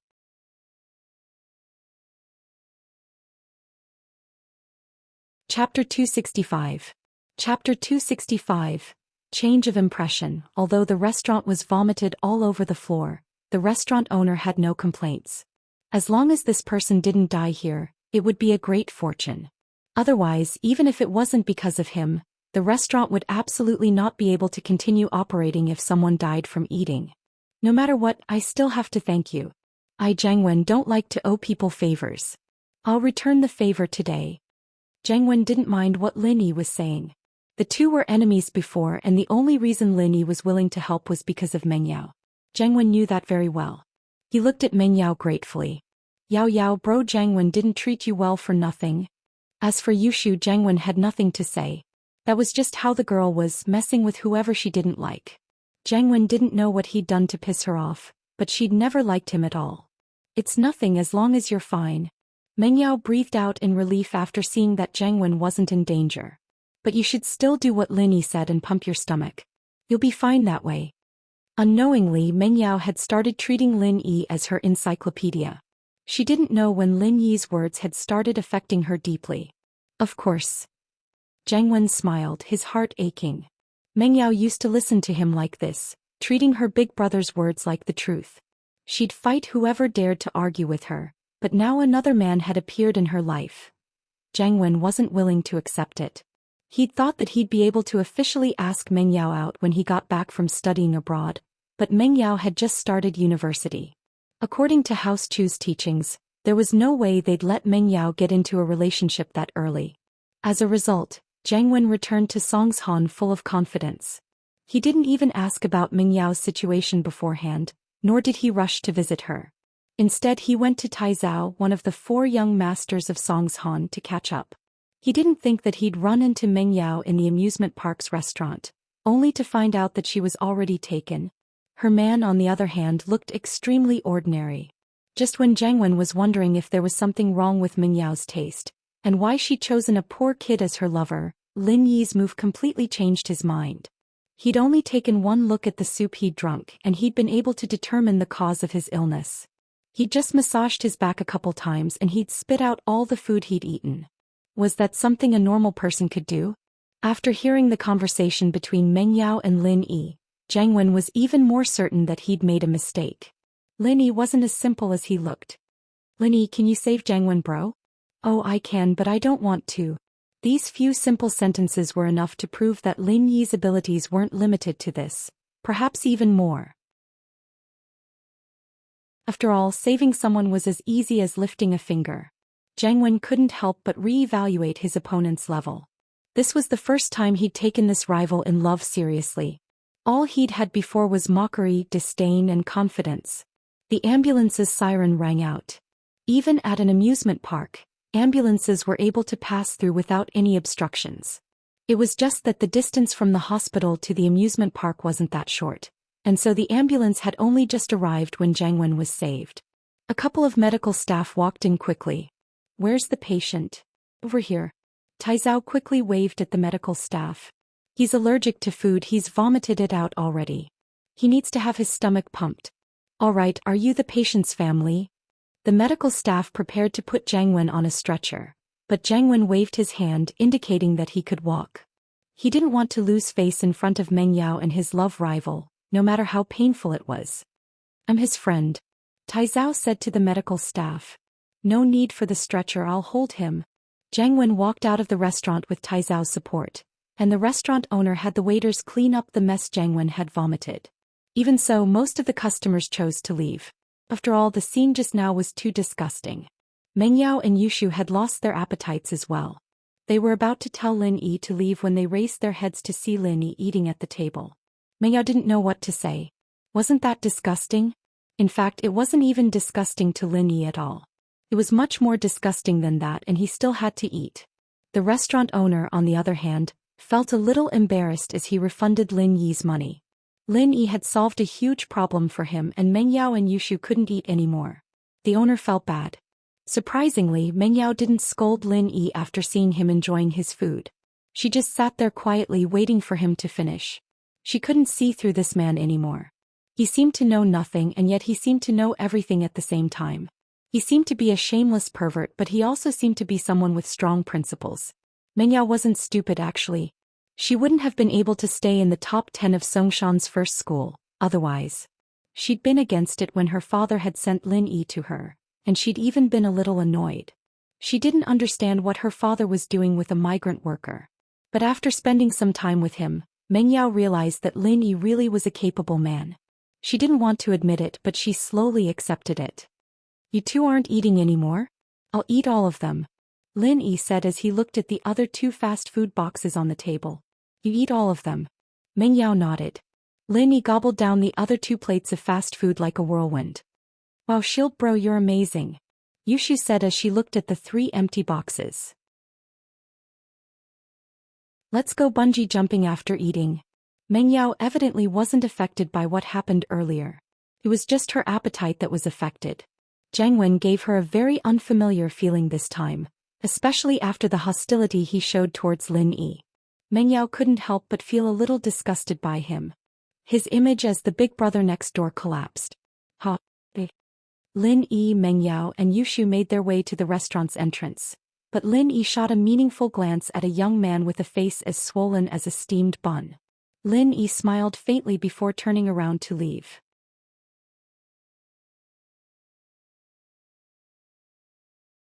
Chapter 266. Chapter 266. Plan again, I got it, Yuchu said with a dark face. His internal organs were still hurting, and while Yushu wasn't heavy, that stomp on his stomach a couple of times wasn't something anyone would feel good about. Mao Xing's face was as black as it could be. There was a bandage on the back of his head from where Yuchu's leather shoe had hit him. Mao Xing regretted his impulsiveness. He wouldn't have ended up like this if he hadn't come up with such a stupid idea in the heat of the moment. Mao Xing's plan was doable as a whole, but he'd chosen the wrong place and target. If it had been just Meng Yao alone, his plan might have worked, since she wasn't as brave as Yushu. But he'd chosen to do it when Meng Yao was with Yushu and Lin Yi, reducing the effect of his plan by half. The worst part was that he'd chosen the wrong place. Pretending to be a ghost in a haunted house was scary, but it was a haunted house, and it gave the people inside the house the impression that it was a haunted house, and that the ghosts inside were all fake. If Mao Xing were to go scare Meng Yao at night with no one around, he'd probably scare Meng Yao to death. Scaring people to death, these words were not just empty words. There was a precedent for this after all. There'd been a newspaper article about a psychotic high school student who liked to go out at night to scare people, and he'd really scared a couple of people to death. Mao Xing would have thought about the feasibility of this plan under normal circumstances, since he was a cautious person. But time was of the essence today, and Yuchu was fanning the flames as well. That was why Mao Xing had made such a grave mistake. People were afraid of being hot-headed, and even more afraid of having someone else who was just as hot-headed as them supporting them. Even the smartest person would make mistakes under these circumstances.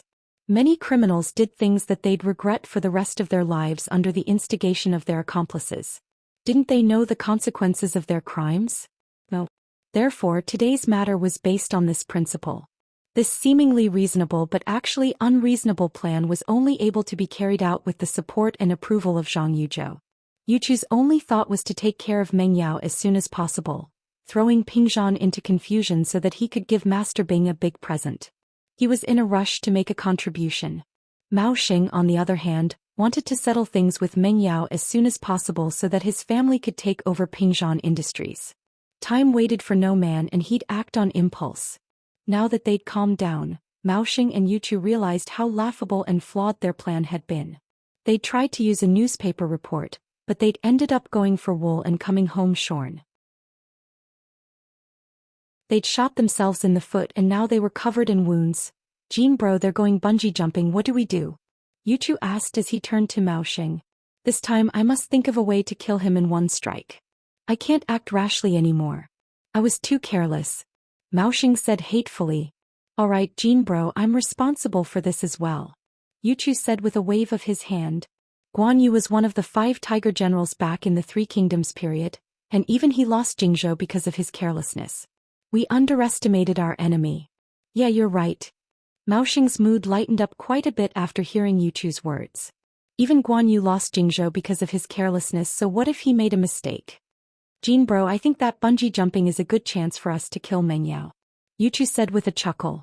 He'd gotten rid of Meng Yao because he wanted to get Ping Zhan Industries' real estate company and get on Master Bing's good side, but now he was filled with hatred and rage. If it weren't for Meng Yao, his intestines would have been stomped out of his stomach. Yuchu wouldn't be able to take this lying down if he didn't get his revenge. "What do you mean?" Mao Xing didn't dare make a rash decision this time. He needed to think carefully before deciding on the feasibility of the plan. "Jean bro, if there's an accident during the bungee jumping like the rope snapping, haha, no one would think it was murder and that's easier to pull off, isn't it?" Yuchu said with a chuckle. "Yeah, if the rope snaps during the bungee jumping, that's a good idea." Mao Xing nodded. He had to admit that Yuchu's suggestion was quite constructive. If there was an accident during the bungee jumping, the possibility of being suspected was lower, and even if there was suspicion, it wouldn't be easy to find evidence. As long as it was handled properly, most of the evidence could be removed, and the result would only be the suspension of the bungee jumping program. It wouldn't have much of an impact on the company, and Mao Xing didn't care at all. "Yeah, we just need to figure out when Meng Yao's going to jump and we'll give her a rope that's been tampered with. There's the ocean at the bottom of the valley, and she'll be washed away by the waves if she falls in. We just need to delay the rescue a little longer and Meng Yao's basically dead." Yuchu said. "It's less risky and easier as well." "Yeah. Bungee jumping. How about this? I'll give Manager Zhang a call and have him talk to Ma directly. The two of us won't show up." Mao Xing's head was wrapped in bandages, and he didn't want to go out and embarrass himself. In fact, he was a little too eye-catching right now. He'd attract a lot of attention if he went out, and he didn't want Meng Yao and Yushu to get suspicious. He didn't have many chances to meet Meng Yao, but they'd seen each other a couple of times at banquets, and Mao Xing was afraid that Meng Yao would recognize him. Mao Xing called Manager Zhang, since he'd been the one in charge of the haunted house. He didn't ask too many questions and contacted Ma to prepare the next step of the plan. Manager Zhang was a direct descendant of House Jin, and through Gubang's protection in the company, he'd gotten quite a bit of money from the amusement park. Naturally, most of the money ended up in House Jin's pockets, but Manager Zhang had gotten quite a bit of it for himself. He'd be dead if this got out, and he didn't dare say anything when Mao Xing asked him to. Therefore, when the mahjong player Zhang Yuzhou told Manager Zhang about his plan, Manager Zhang didn't say anything else and directly brought Ma to the bungee jumping office.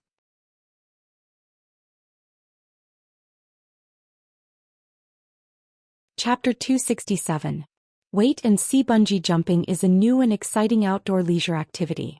The jumper stands on a bridge, tower, building, crane, or even a hot air balloon which is about 40 meters high, which is equivalent to the height of a 10-story building, and ties a long rubber strip at one end to the ankle joint. After that, he stretches out his arms, puts his legs together and jumps down head first. The rubber strip tied to the jumper's ankle was long enough to allow the jumper to enjoy a few seconds of free fall in the air. When the body was a certain distance from the ground, the rubber rope would be pulled and taut, stopping the body from falling any further. When the body reached the lowest point, the rubber would spring up again and the person would be pulled up and back down again. This process repeated many times until the elasticity of the rope disappeared. Lin Yi bought 3 tickets and Ma, the bungee jumper, ran over to Lin Yi's group, thinking that Lin Yi didn't know who he was. Yao, look at this guy's face. It's weird. It's swollen. Yushu said as she looked at Ma's face curiously. I don't know, maybe someone pinched him. Why do you care about him? Meng Yao said nervously at the thought of bungee jumping. She was a bit more timid than Yushu. She'd been looking forward to bungee jumping because she wanted to vent the unhappiness in her heart, but now that she was actually going to bungee jump, she couldn't help but feel nervous. Oh. Yushu looked at Ma curiously. Your face, it's really weird. Ma rolled his eyes inwardly. Weird? Wasn't it because you pinched him? And you're calling me weird? But on the surface, Ma could only smile apologetically. I was born like this, haha. 3 of you, please come with me to sign the agreement and take your weight and blood pressure. Before bungee jumping, the participants had to sign a safety agreement, stating that they didn't have any diseases like heart disease or myopia. The theme park wouldn't be responsible for any accidents caused by hiding their condition. Then there was the insurance, which was included in the price of the tickets. Since Ma wanted to kill Meng Yao in the first place, he didn't pay much attention to the blood pressure and weight measurements. He just waved his hand to indicate that there were no problems. Right, that's enough. Who wants to go first? Little Mahjong put away the signed agreement and asked. Yao, you go first. I'll let you have the first time. Yushu giggled as she looked at Meng Yao. We agreed on it. Good my ass. Meng Yao glared at Yushu but said faintly, fine, I'll go first. What the two agreed on wasn't bungee jumping, but the promise of marrying the same man. Meng Yao was the older sister. Of course, he'd let her have the wedding night. But this was something she could talk about when she was younger, but now that she was older, Meng Yao felt a little embarrassed. Ma was overjoyed when he heard Meng Yao's words. Meng Yao went bungee jumping first, it'd be much easier for him. Please follow me. Meng Yao and Yushu walked in front with Lin Yi at the back. Lin Yi didn't know if he should expose Ma's identity, or pretend not to know.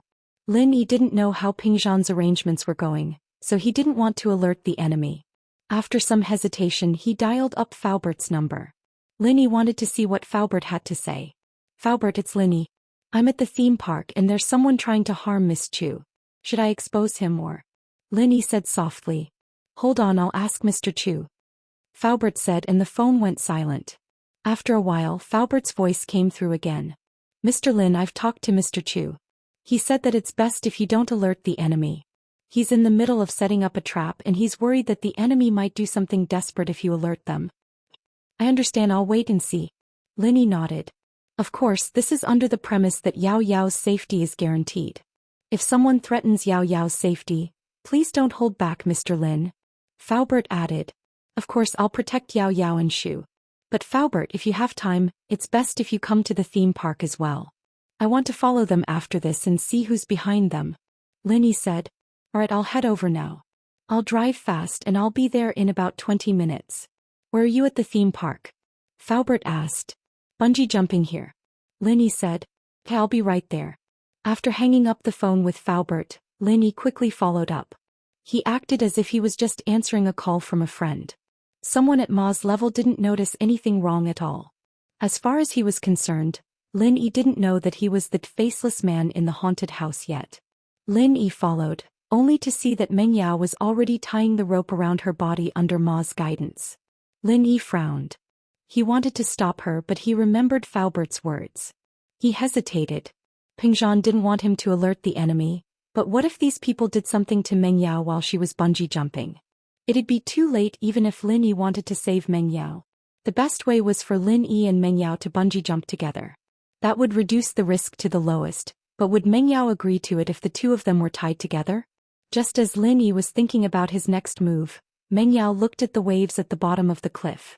He was a little scared. I want to get ready. Ma didn't want to drag it out, but he couldn't do anything about it.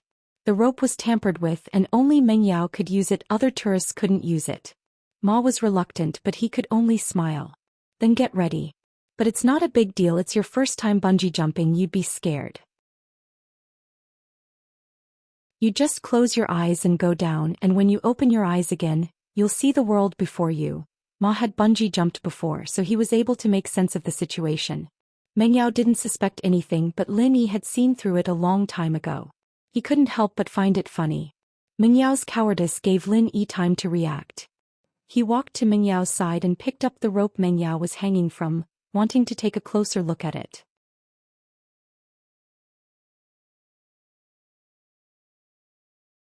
Chapter 268. Running away. Ma was just fretting about not having a place to blame if something went wrong, and Lin Yi gave him the chance to push the blame onto Lin Yi. I'm just looking around. What's there to be nervous about? Lin Yi smiled faintly as he put the rope back. Faubert had told him not to alert the enemy, and Lin Yi naturally wouldn't start a fight with Ma right now. But the longer Meng Yao dragged things out, the more time Faubert would have. Lin Yi, on the other hand, hoped that Meng Yao could rest a little longer. Are you done resting? Ma was starting to panic. Miss, there's a time limit to this bungee jumping. If you stop here, the people behind you won't be able to continue, right? There's a lot of rope tracks, but what if there's too many people? I'll try again. Meng Yao was like everyone else who'd gone bungee jumping for the first time. She stood up impatiently under Ma's urging. It's nothing really. Just close your eyes and it'll be over. Ma cackled in his heart. You'll die if you don't open your eyes. Oh. Meng Yao nodded as if she'd made up her mind. She walked to the edge of the cliff and looked down, feeling a little dizzy. She couldn't help but close her eyes. When she opened them again, her heart was filled with fear. No, I'm still scared. I need to get ready. Ma was helpless. He wanted nothing more than to kick Meng Yao off the cliff and save his time. But he didn't dare do that in front of so many people. The rope breaking was an accident, but if he pushed Meng Yao down, it'd be murder. Ma wasn't an idiot, there were a lot of people around, and Lin Yi and Yushu were watching as well. There was no way he'd do something like that. Miss, aren't you just wasting time? Ma said, displeased. Maybe you go first? I'm a little scared, let me get ready. Meng Yao went back to the bench she was resting on and sat down again. Let me go first? Yao, you're giving your first time to me? Yushu blinked excitedly. Don't overthink it. I'm talking about bungee jumping. Meng Yao didn't know whether to laugh or cry. Bungee jumping is fine too. Yushu nodded. Alright, I'll go first then. Hey you puffy face, put the rope on me. I'll go first. Bulging face? Ma almost cried at the way Yushu called him. What puffy face? Wasn't it all because of you? My face was almost ripped off and you still dare to say that I have a bulging face? How could you bully others like that? That's a little troublesome. I've already tied her up. Ma naturally didn't want to give the rope to Yushu. His target was Meng Yao after all. Yushu dying wouldn't achieve the desired effect and might even cause the opposite effect. Aya, why are you taking so long? I'll do it myself if you think it's too much trouble. Yushu said with a wave of her hand. Do it yourself. Why don't you go to the other cableways? Ma said, trying to stop Yushu. What for? There are other cableways, don't you see? Wouldn't I have to wait for half a day? It's easier to change the rope. Yushu said, not listening to Ma at all. Then, I'll ask for instructions. You know, I'm just a worker and what you're doing is against the rules. My boss is gonna scold me if he sees this. Ma had no choice but to bring up his lowly status. Alright. Just ask for instructions then. Yushu was getting impatient but didn't make things difficult for Ma. As far as she was concerned, there was no need to make things difficult for a lowly worker like him. Naturally, Yushu wouldn't insist. Alright, I'll ask for instructions now. Ma took out his phone and was about to make the call when Yushu spoke again. Shield bro, I'm a little scared too, why don't we jump together? Yushu looked down the cliff, it really was quite scary. She wasn't sure if she'd run away just like Meng Yao. Jump together? Lin Yi blinked, feeling a little tempted. Of course, It wasn't because he'd be able to get close to Yushu, but because he didn't want Yushu to jump down on her own. Lin Yi had been thinking about how he could make Yushu give up on the bungee jumping when Yushu wanted to switch with Mengyao. The Jade had been giving him warnings a couple of times already, and while the warning signal was weak, indicating that it wasn't that dangerous, he was sure that there was something wrong with this bungee jumping. It wasn't too dangerous for him, but it was hard to say for Yushu. He was worried that Yushu would jump down on her own, but Yushu suggested jumping down with him just as he was worrying about it. Yeah, we'll tie ourselves to the same rope and jump down together. That way I won't be scared anymore, alright shield bro? Yushu was actually scared as well. She was a little braver than Mengyao, but who wouldn't be scared of a girl jumping down from a cliff like this? Especially since it was her first time jumping down. How could she not be scared? Only that Tigress Lingshan wouldn't be scared after her first jump, Yushu thought. She didn't think it was embarrassing at all. No. Mengyao frowned at Yushu's suggestion. Shu, wouldn't tying yourself to him be letting him take advantage of you? Take advantage of me? Yushu didn't think too much about it before, but she didn't think much of it after hearing Mingyao's words. Didn't he do it at home before? It's not a big deal to do it again, right? Yao Yao, I really don't dare jump down on my own. Why don't you jump with shield bro? You do it then. Mengyao humphed, thinking that her best friend was really retarded. What was wrong with taking advantage of her one more time? Would she get used to it after doing it again and again? But Mengyao regretted it a little after saying it. She was actually looking forward to jumping down with Lin Yi. She wouldn't be scared with him by her side, would she? Mengyao thought back to the time they met the robbers at the bank. With Lin Yi by her side, Mengyao felt really safe and secure. Shield bro, don't you dare take advantage of me, Yushu said with a smile, not pushing it away.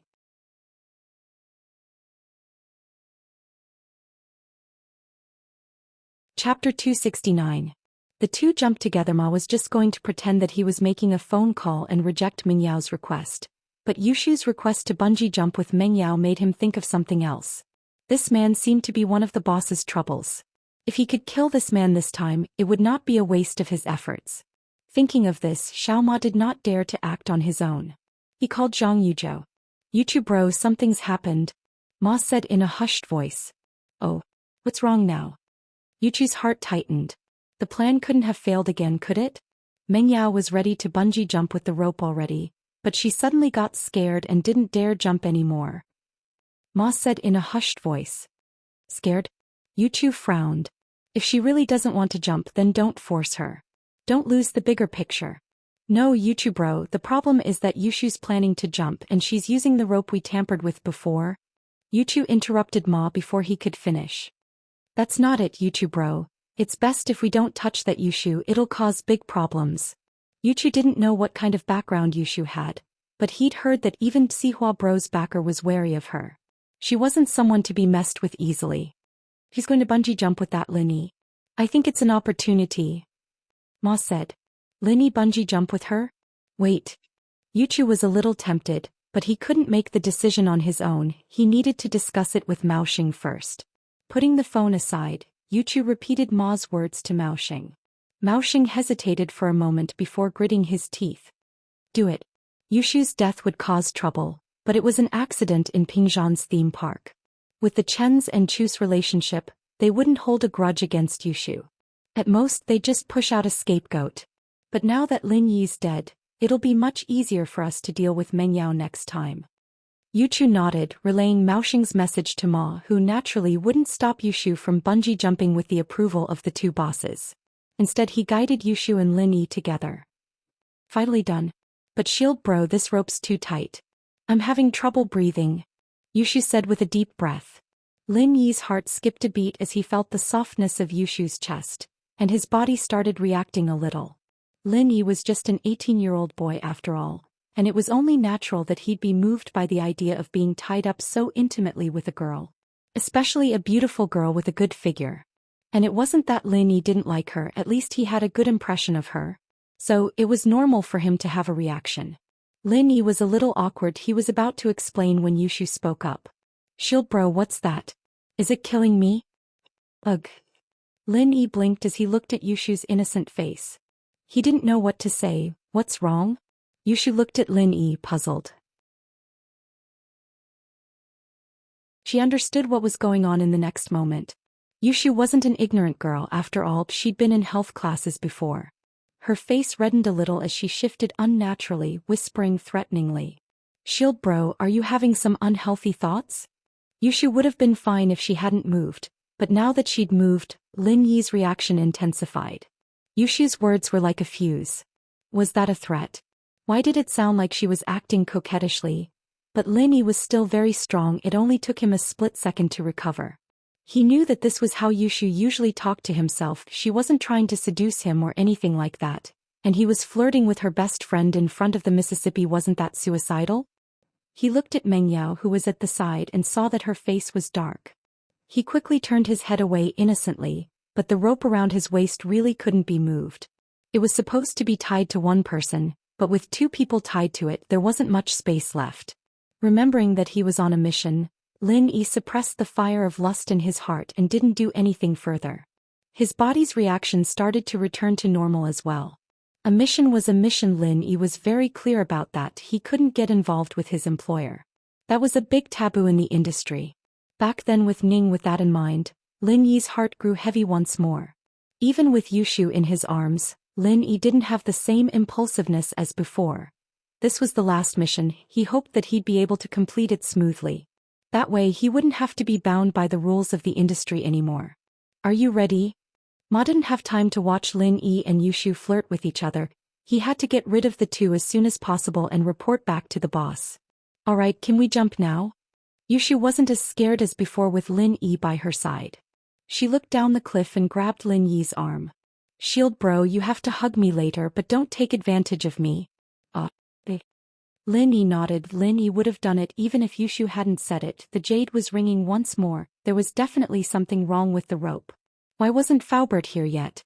Lin Yi didn't want to alert the enemy, but he didn't want to just jump off like that, the rope would break. And while it'd give Pingzhan an excuse to reorganize the company, jumping into the sea wasn't a good feeling either. Naturally, Ma didn't think that the two would be able to make it out alive after jumping into the sea. Both of them were tied up with ropes and they couldn't swim at all. Wouldn't they die if no one came to rescue them if they fell into the turbulent water? Ready, can we jump now? Ma said. I'll count to 3 and you two jump together. Wait. Lin Yi made a hand gesture cutting Ma off. Is there anything else? Ma frowned, displeased. Lin Yi ignored him and pulled Yushu over to Meng Yao's side.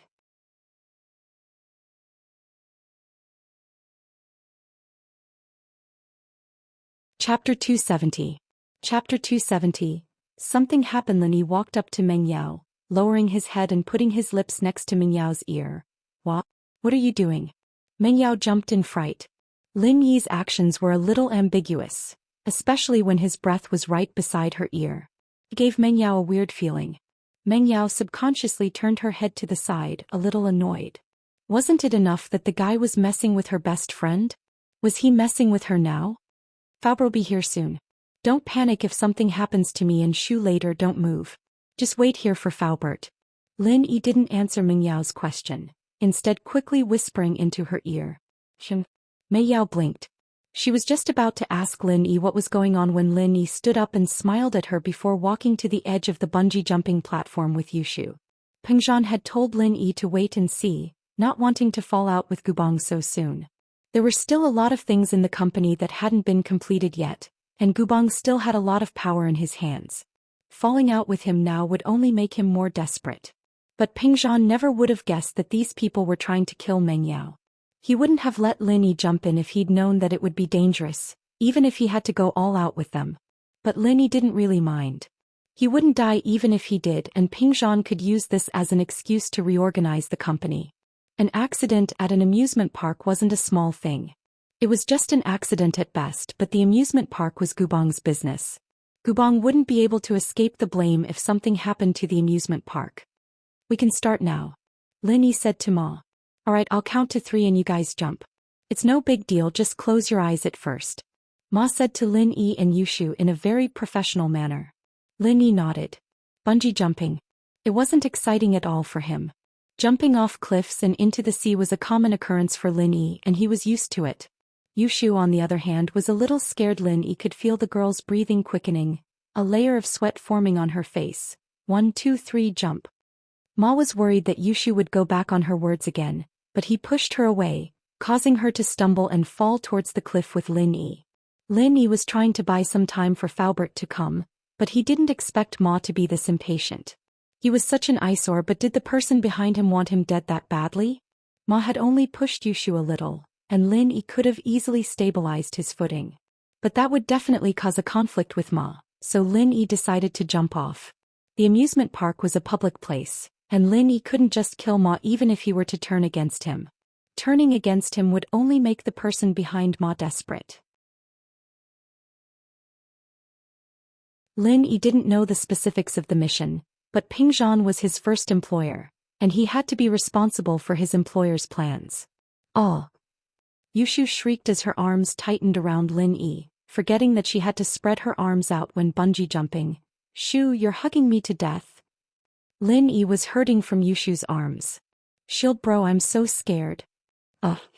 Yushu yelled as she fell downwards, finally reaching the end of the rope.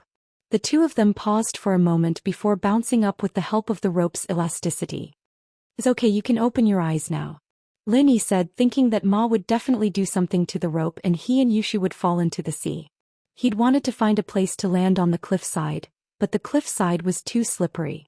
They'd probably smoothed out the edges of the cliffside for the purpose of bungee jumping, in case the tourists got hurt. Meng Yao stared blankly at the empty bungee jumping platform. Lin Yi's words kept replaying in her head. "Faubert will be here soon. Don't be nervous if something happens to me and Shu, and don't move. Just wait here for Faubert." Would something happen to him? Why did he say that something would happen to him and Shu? Did he know something? Was he just joking around to scare her? Meng Yao was starting to get frustrated when she heard a commotion from the nearby tourists. The rope broke. Something happened. The man and the woman fell into the sea. Meng Yao was just about to ask when she saw more and more tourists rushing towards them, surrounding the edge of the cliff. Meng Yao quickly stood up and looked towards the direction of the crowd. What she saw shocked her. The rope that was tying Lin Yi and Shu had broken, and only half of it was left in the air. Lin Yi and Shu were nowhere to be found. All of a sudden Meng Yao's head buzzed.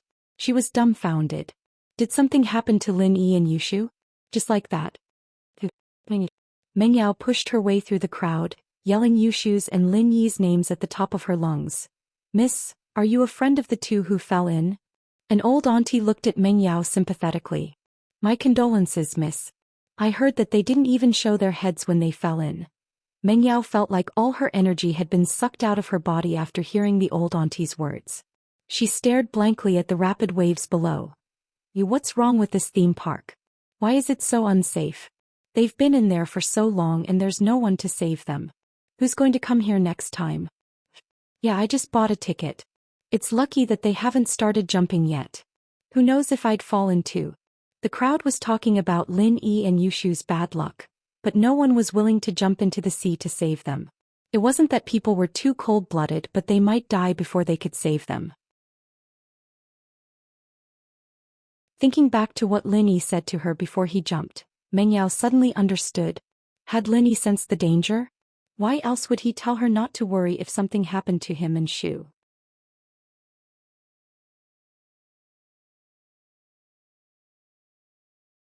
Chapter 271.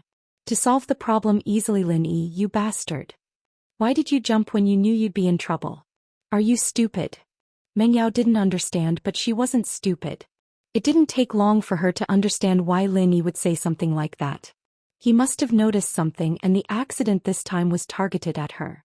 If she jumped first, then she'd be the one in trouble. That puffy face. Meng Yao remembered the bungee jumper abruptly.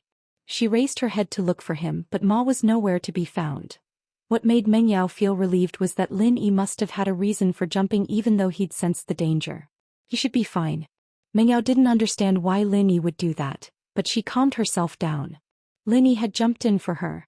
This made Meng Yao very grateful, but why did he have to drag Shu along with him if he wanted to jump down? Her phone rang as she thought about the situation. She pulled it out subconsciously, looking at the caller ID disappointed. She'd hoped that it would be Lin Yi or Yushu, but it was Faubert instead. "Hello, Faubert?" Meng Yao said. "Miss Chu, where are you?" "I'm bungee jumping here and I heard that there was an accident here. Someone fell in. I'm glad that you're fine." Faubert said, relieved. He came to the bungee jumping area to see a lot of people gathered around the cliff, not sure what they were doing. He asked a random passerby and found out that a man and a woman had been bungee jumping when the rope snapped, and they fell into the sea. Faubert jumped in fright. Lin Yi had called earlier to say that someone was after Meng Yao, and they were bungee jumping here. Something happened here and Faubert couldn't help but think that the two people who fell in were Meng Yao and Lin Yi.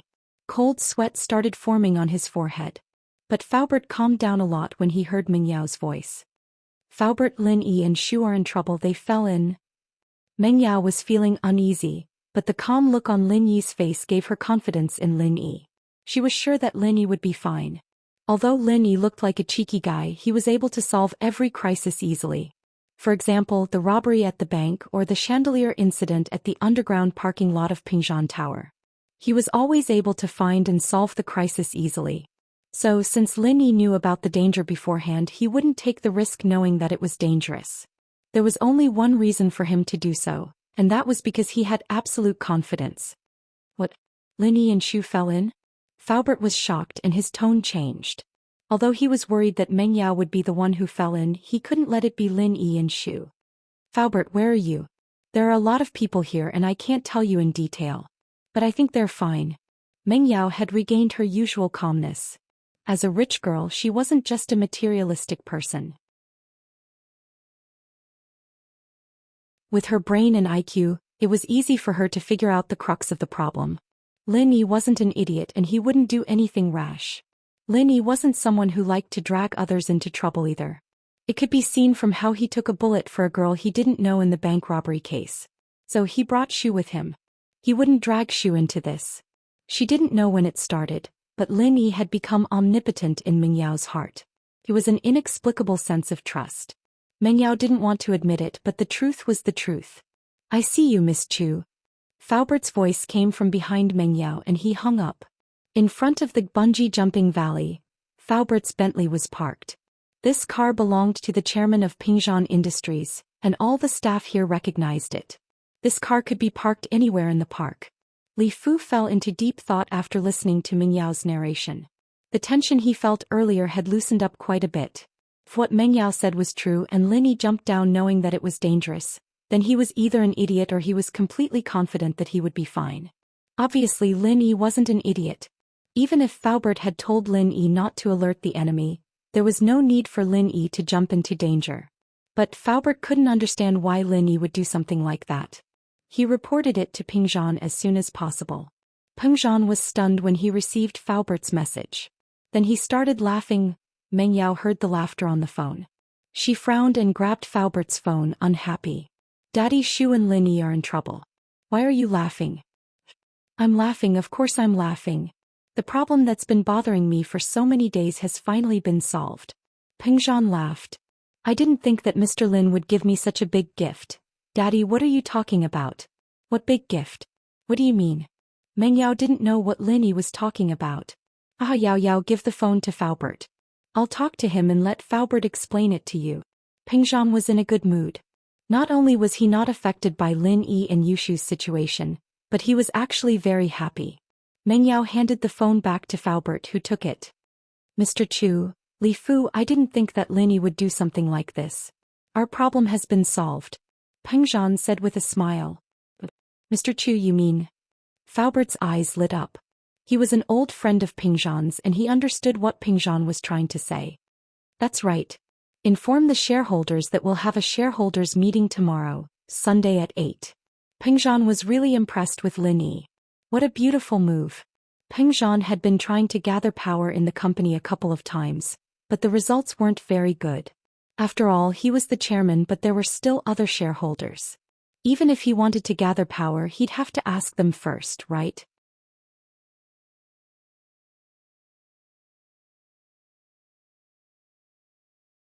Chapter 272. Before his death yet Gubang's accounts had always been flawless, and Pingshan hadn't been able to do anything about it even after a couple of investigations.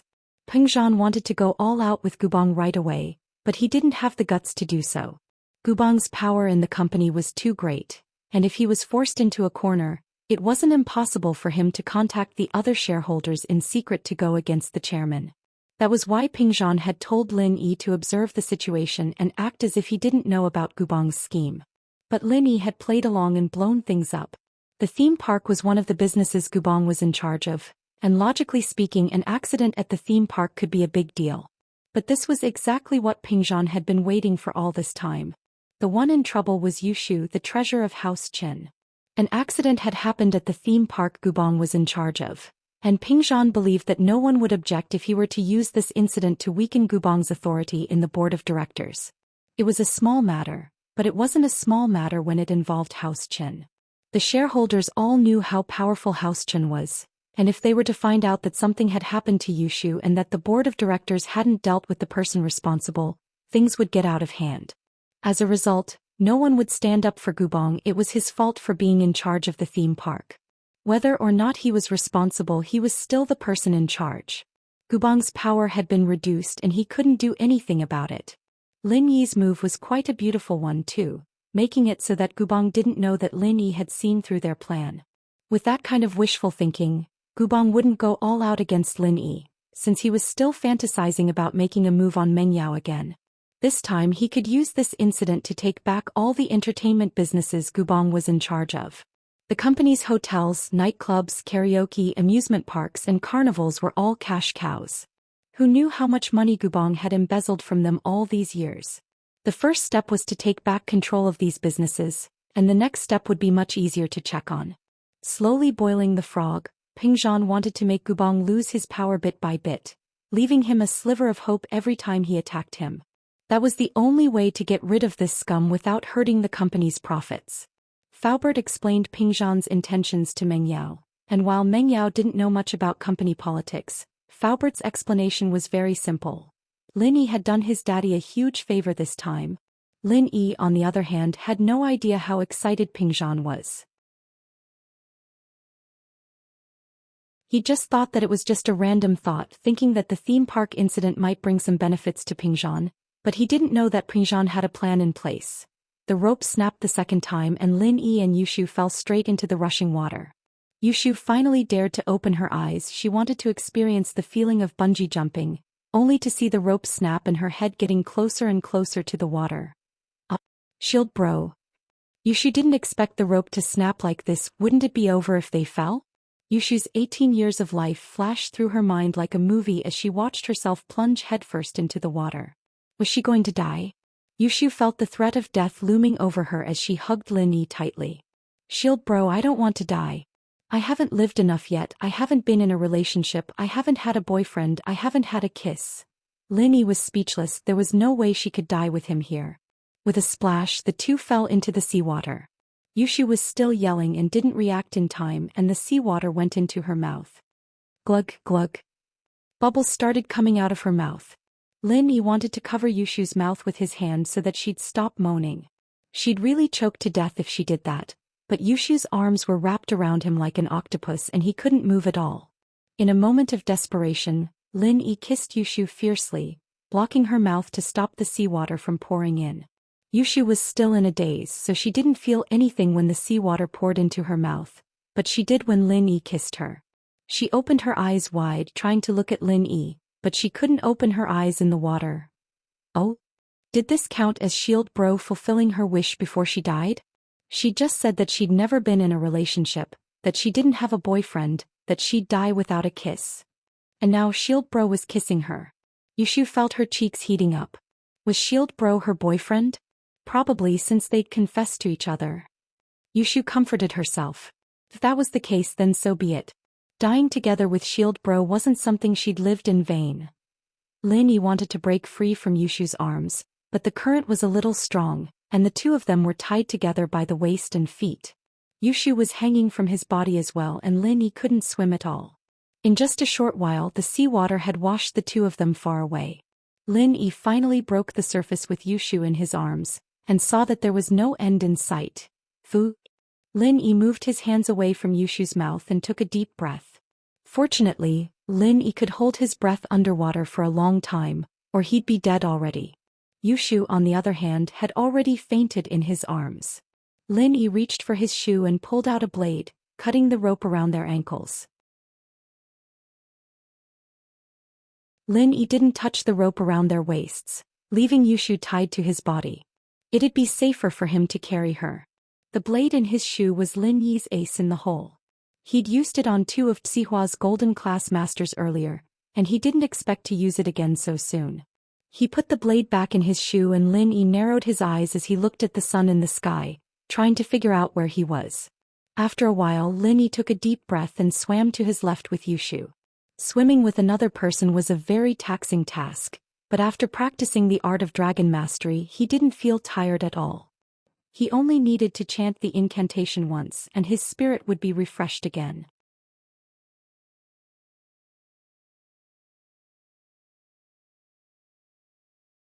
Chapter 273. Shark. Kill the fish. What reassured Lin Yi, however, was the fact that the jade on him hadn't given him any warnings since the rope broke. In other words, there wasn't any danger at all. It seemed that he'd gotten rid of most of Xihua's practitioners as well. The 2 golden class masters were dead, and Xihua really couldn't send out any more. He'd sent someone like Ma who tried to scare people with a trick like breaking a rope to kill him or Mengyao. Naturally, Lin Yi wouldn't let his guard down even if that was the case. Xihua had said that he wasn't alone, that he was just a representative in Songshan. He had a boss behind him. Finally Lin Yi could see the coastline, but Lin Yi didn't know how far it was from Songshan. Lin Yi didn't have a GPS with him, so he could only estimate his position based on the direction of the sun. Lin Yi smiled bitterly, not expecting to be washed this far into the water. He wouldn't have been washed this far if Yushu hadn't choked on the water and he'd had to deal with her. Lin Yi narrowed his eyes. There was a shark closing in on him not too far away. Lin Yi frowned. Normally, sharks wouldn't attack humans unless they were attacked or attracted by blood, since human flesh wasn't that tasty to sharks. Sharks would usually ignore humans if they weren't starving or stimulated by blood. Of course, this was only under normal situations. There were a few exceptions to the rule, such as sharks that swam around in shallow waters, waiting for an opportunity to attack. Lin Yi couldn't tell if this shark had any intentions of attacking him yet, but Lin Yi maintained his speed as he swam towards the shore. If the shark was full, then it wouldn't attack him. It would swim away from him. There was no point in waiting for Lin Yi if it were to attack him. He'd deal with the situation as it came, and Lin Yi didn't think much of a shark. The dagger in his shoe appeared in Lin Yi's hand once more as he swam through the water. Unfortunately for him, the shark seemed to have made Lin Yi its target. It swam towards Lin Yi as if it had smelled its prey. Lin Yi wasn't as fast as a shark, no matter how strong he was. Lin Yi didn't slow down as he calculated the distance between him and the shark. He only stopped when he was a few hundred meters away. The shark was only a few dozen meters away from him. As the overlord of the sea, the shark obviously didn't put Lin Yi in its eyes. In its eyes, Lin Yi had become its prey. Waves were getting stronger and stronger, rising and falling from behind Lin Yi. The shark was getting closer and closer to Lin Yi. This great white shark that was as big as a car opened its bloody mouth, ready to launch the first round of attacks on Lin Yi. Lin Yi's left hand subconsciously pulled Yushu, telling her not to get out of his control. In fact, Yushu's limbs had been tightly wrapped around Lin Yi's body, and Lin Yi just wanted to make sure that he could deal with the shark in peace.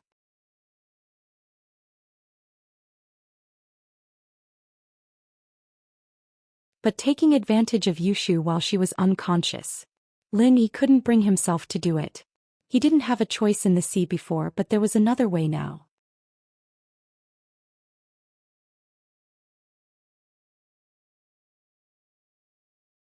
Chapter 274. The feeling of happiness. It wasn't like he was forcing her, but Lin Yi wanted Yushu to close her eyes and whisper to him in a cute voice. "Shield bro, kiss me." Just thinking about it made his blood boil.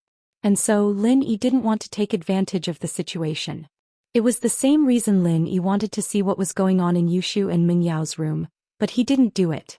He placed Yushu on his thighs and pushed her down, massaging a few acupoints on her back. Even so, Yushu's soft body was enough to make Lin Yi's imagination run wild. Wah! Yushu spat out all the seawater she'd swallowed earlier under Lin Yi's massage. She started coughing as Lin Yi patted her back gently until her breathing returned to normal. "Chill bro. I'm not dead?" Yushu raised her head, looking at Lin Yi, a little surprised.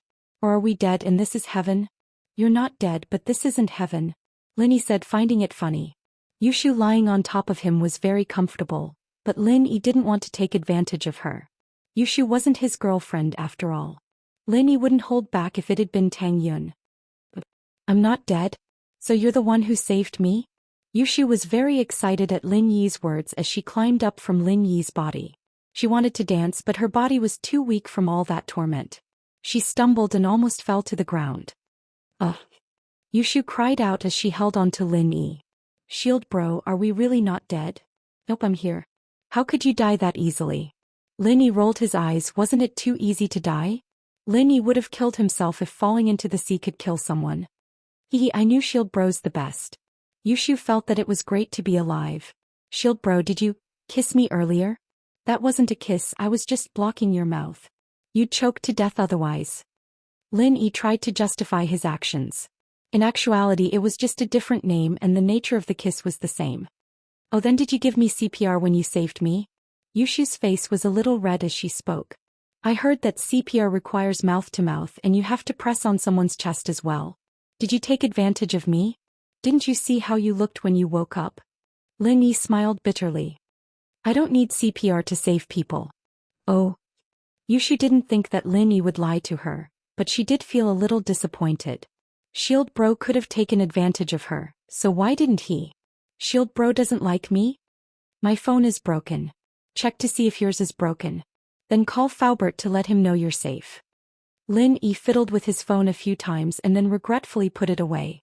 He could no longer turn it on. After being submerged in seawater for so long, most electronic products would be ruined. Mine? I didn't bring my phone, I gave it to Yao Yao before I bungee jumped. Yushu said. Who cares, it's fine as long as we're alive. Shield bro, I'm a little hungry, is there anything to eat? Lin Yi really didn't know what to say. He was starting to understand Ming Yao's pain a little. This bestie of hers was simply too supportive and not just a little supportive. But Lin Yi didn't say anything. Yushu and Ming Yao hadn't eaten anything yet and after all that, they'd vomited out the last bit of stomach acid they had. How could they not be hungry? Yushu looked left and right, but regretfully realized that there was no one here. It was a barren land. This was a danger zone and sharks often appeared here. It wasn't developed into a tourist spot, so it was normal for there to be no one here. But Yushu's eyes stopped at the shark on the beach. Shield bro, what's that? Dead fish. Shark. Lin Yi said faintly. Shark. Yushu shrank her head subconsciously. She wanted to go check it out, but she didn't dare. Shield bro, there's a shark here? Yeah, it almost ate you. Lin Yi smiled. But I killed it. Shield bro, you killed a shark? Really? You're so cool. Yushu didn't expect Lin Yi to drag her to the shore and kill a shark as well. He was so strong. There's nothing to eat here, but there's a shark. If you want to eat it, I'll roast it. Lin Yi had seen a forest not far from the beach, and he'd probably be able to pick up some dry branches there. It'd be perfect for roasting fish. Shark? Sure, Shield bro, I've never eaten shark before. Yushu was very excited at the thought. What does shark meat taste like? Is it good? Honestly, it's not that good. Lin Yi had eaten shark before and he didn't think it was very tasty. Otherwise, people wouldn't just cut off the fins and throw the meat back into the sea. I see. It's fine, I'm not picky. I can eat anything. Yushu was satisfied as long as there was food to eat. Her stomach was completely emptied. Lin Yi nodded and prepared to pick up some dry branches. He turned back after 2 steps. Don't walk around and don't go into the sea. If there was a shark here, there'd be a school of them. Lin Yi didn't want Yushu to be a pile of bones when he came back. I know, I'll wait for you here. Yushu hugged her legs as she sat on the beach, smiling at Lin Yi. Don't worry, Shield bro, I'll be a good girl. Yushu suddenly felt like she was playing house when she was young, like a wife sending her husband off, listening to his instructions and waiting for him to come back at night. A feeling of happiness that she'd never felt before rose in Yushu's heart. It was a little sweet but also a little shy. She looked at Lin Yi's silhouette. He wasn't all that majestic and he looked a little frail, but Yushu felt very comfortable. It was a sense of security. It'd be interesting if she stayed here with Shield bro, wouldn't it? Yushu thought. But that wasn't realistic. Yao Yao seemed to like Shield bro too. Yushu sighed softly.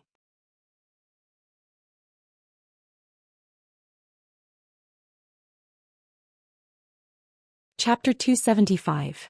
Chapter 275. Lin Yi and the caveman Yushu shook her head as she stood up, not wanting to think about all that nonsense anymore. You're back, shield bro. Do you need my help? Yushu didn't want to be a parasite that only knew how to eat. She wouldn't just stand by and watch if she could help. Look around the beach and see if there's any glass bottles or something like that. Thin wire works too if there's none. Lin Yi said as he tossed the branch onto the sand. Oh, why do you need a bottle and wire? Yushu asked, confused. The bottom of the bottle can be used as a magnifying glass to start a fire, and the wire can be used to hang the fish. Lin Yi explained as he went to clean up the shark. Yushu nodded. She'd learned all of this in physics class before, but she'd never thought about putting it to use. Still, Yushu asked, can't we start a fire by drilling wood? Yeah, but it's a pain in the ass. Lin Yi said as he tossed the shark aside and started cleaning its innards. Yushu walked around the beach, not daring to go too far. She didn't find any glass bottles but only a couple of rusted wires. She didn't know which fishing boat it was from, but it had washed up here. Shield bro, looks like you really need to start a fire by drilling wood, Yushu said as she handed the wires to Lin Yi. Lin Yi smiled bitterly. Alright, I'll spin the sticks quickly later and you can help me blow at them. Oh okay. Yushu nodded. Drilling wood to start a fire was something she'd learned in history class before, and she remembered the general process. The branches were too brittle, probably because it hadn't rained in a long time. They couldn't take too much force and Lin Yi found 2 of them, breaking them with a little force. Lin Yi, you think it's fun to start a fire this way? Jiao Lao's voice sounded beside Lin Yi's ear all of a sudden. Jiao Lao. Lin Yi blinked, a bitter smile on his face. How am I supposed to start a fire if I don't do that? When you drill wood, just chant the first stage of the art of dragon mastery, and the energy in your body will be transferred to the wood in your hand. Jiao Lao said. That works. Lin Yi was a little taken aback, not expecting that energy in his body could do something like that. I've already told you. As long as you're in contact with something that needs energy, you'll transfer the energy from your body to it. Elder Jiao explained. I know that, but what I'm trying to say is you can do that? Lin Yi was still in disbelief. Don't you know about the law of conservation of energy? Energy can change from one form to another, and the energy in your body is omnipotent and pure. It can be changed into the energy of anything in the world. Jiao Lao said with disdain. Lin Yi was speechless at Lin Yi's ignorance. Lin Yi didn't expect the energy in his body to be so useful. Can I use it to replace gasoline when the car runs out of gas? Nope.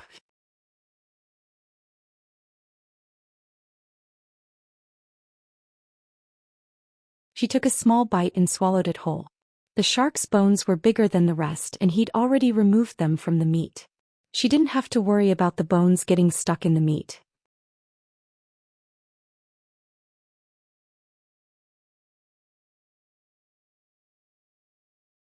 Chapter 276. More than good? You're hungry, aren't you? Lin Yi said with a smile. Shark Fin wasn't a poor person. Who'd have the stomach to eat meat when faced with delicacies every day? Yushu, on the other hand, only thought that it was delicious because she was starving. Shark meat wasn't as tender as the carp and crucian carp on the dining table after all. A lot of fishermen would just cut off the fins after catching a shark and throw it back into the sea. It was a little cruel, but it also proved that shark meat wasn't good to eat. Many of the cheapest fish balls on the market were made from shark meat because of the low cost. But Lin Yi wasn't in the mood to eat shark fins, he'd rather have some meat instead. Yushu was a smaller eater, and as delicious as the shark meat was, she couldn't eat any more after 2 pieces. She sat on the side, clutching her stomach. I'm so full, but it's so good. Shield bro, let's take the rest of the shark meat home, let Yao Yao have a taste. Yushu didn't forget about Meng Yao at all, not forgetting about the good stuff. It was obvious that the 2 were close despite their constant bickering. We'll have to get in touch with Faubert first, Lin Yi said as he took out his phone's battery and put it on the sand. When the water on the phone's motherboard evaporated, before it was corroded by the rust, the phone could be used for a short period of time. Once the motherboard was completely corroded by the rust, the phone would be finished. This was something a friend of Lin Yi's told him a long time ago, and Lin Yi decided to give it a try. Someone had gotten into an accident at the theme park's bungee jumping valley. It wasn't a serious case, and it wasn't under the jurisdiction of the criminal police. But Yushu was involved and even the director had given the order. Lingshan had no choice but to come to the theme park herself to investigate the incident. She called the marine police for backup as she searched for witnesses, searching the waters nearby. To be honest, even a swimmer wouldn't have much of a chance of survival if they fell in with ropes tied around their waist and feet.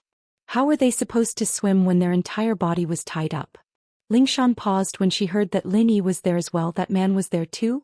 Lingshan didn't have a very good impression of him, but the man did help her out twice, once with the bank robbers and once with Heibao. Both times were huge contributions, and since Lin Yi didn't want them, the credit naturally went to Lingshan. It gave Lingshan an indescribably weird feeling towards Lin Yi. She wasn't really grateful, but she didn't want anything to happen to Lin Yi. Captain Song. The coast police replied that there's no one within a kilometer radius. Should we expand the search area or? The one speaking was the captain of the first squad, Lu Wangli. Lingshan was the one who'd brought them here today. I'll ask for instructions. Lingshan sighed. If there weren't two people within a kilometer radius, then either they'd been washed away or they'd sunk to the bottom of the sea. Expanding the search area probably wouldn't help anymore. It'd be pointless if they kept searching. Director Chen's phone was busy, and it seemed like he was under a lot of pressure as well. The person who'd fallen in was Yushu, House Chen's precious granddaughter.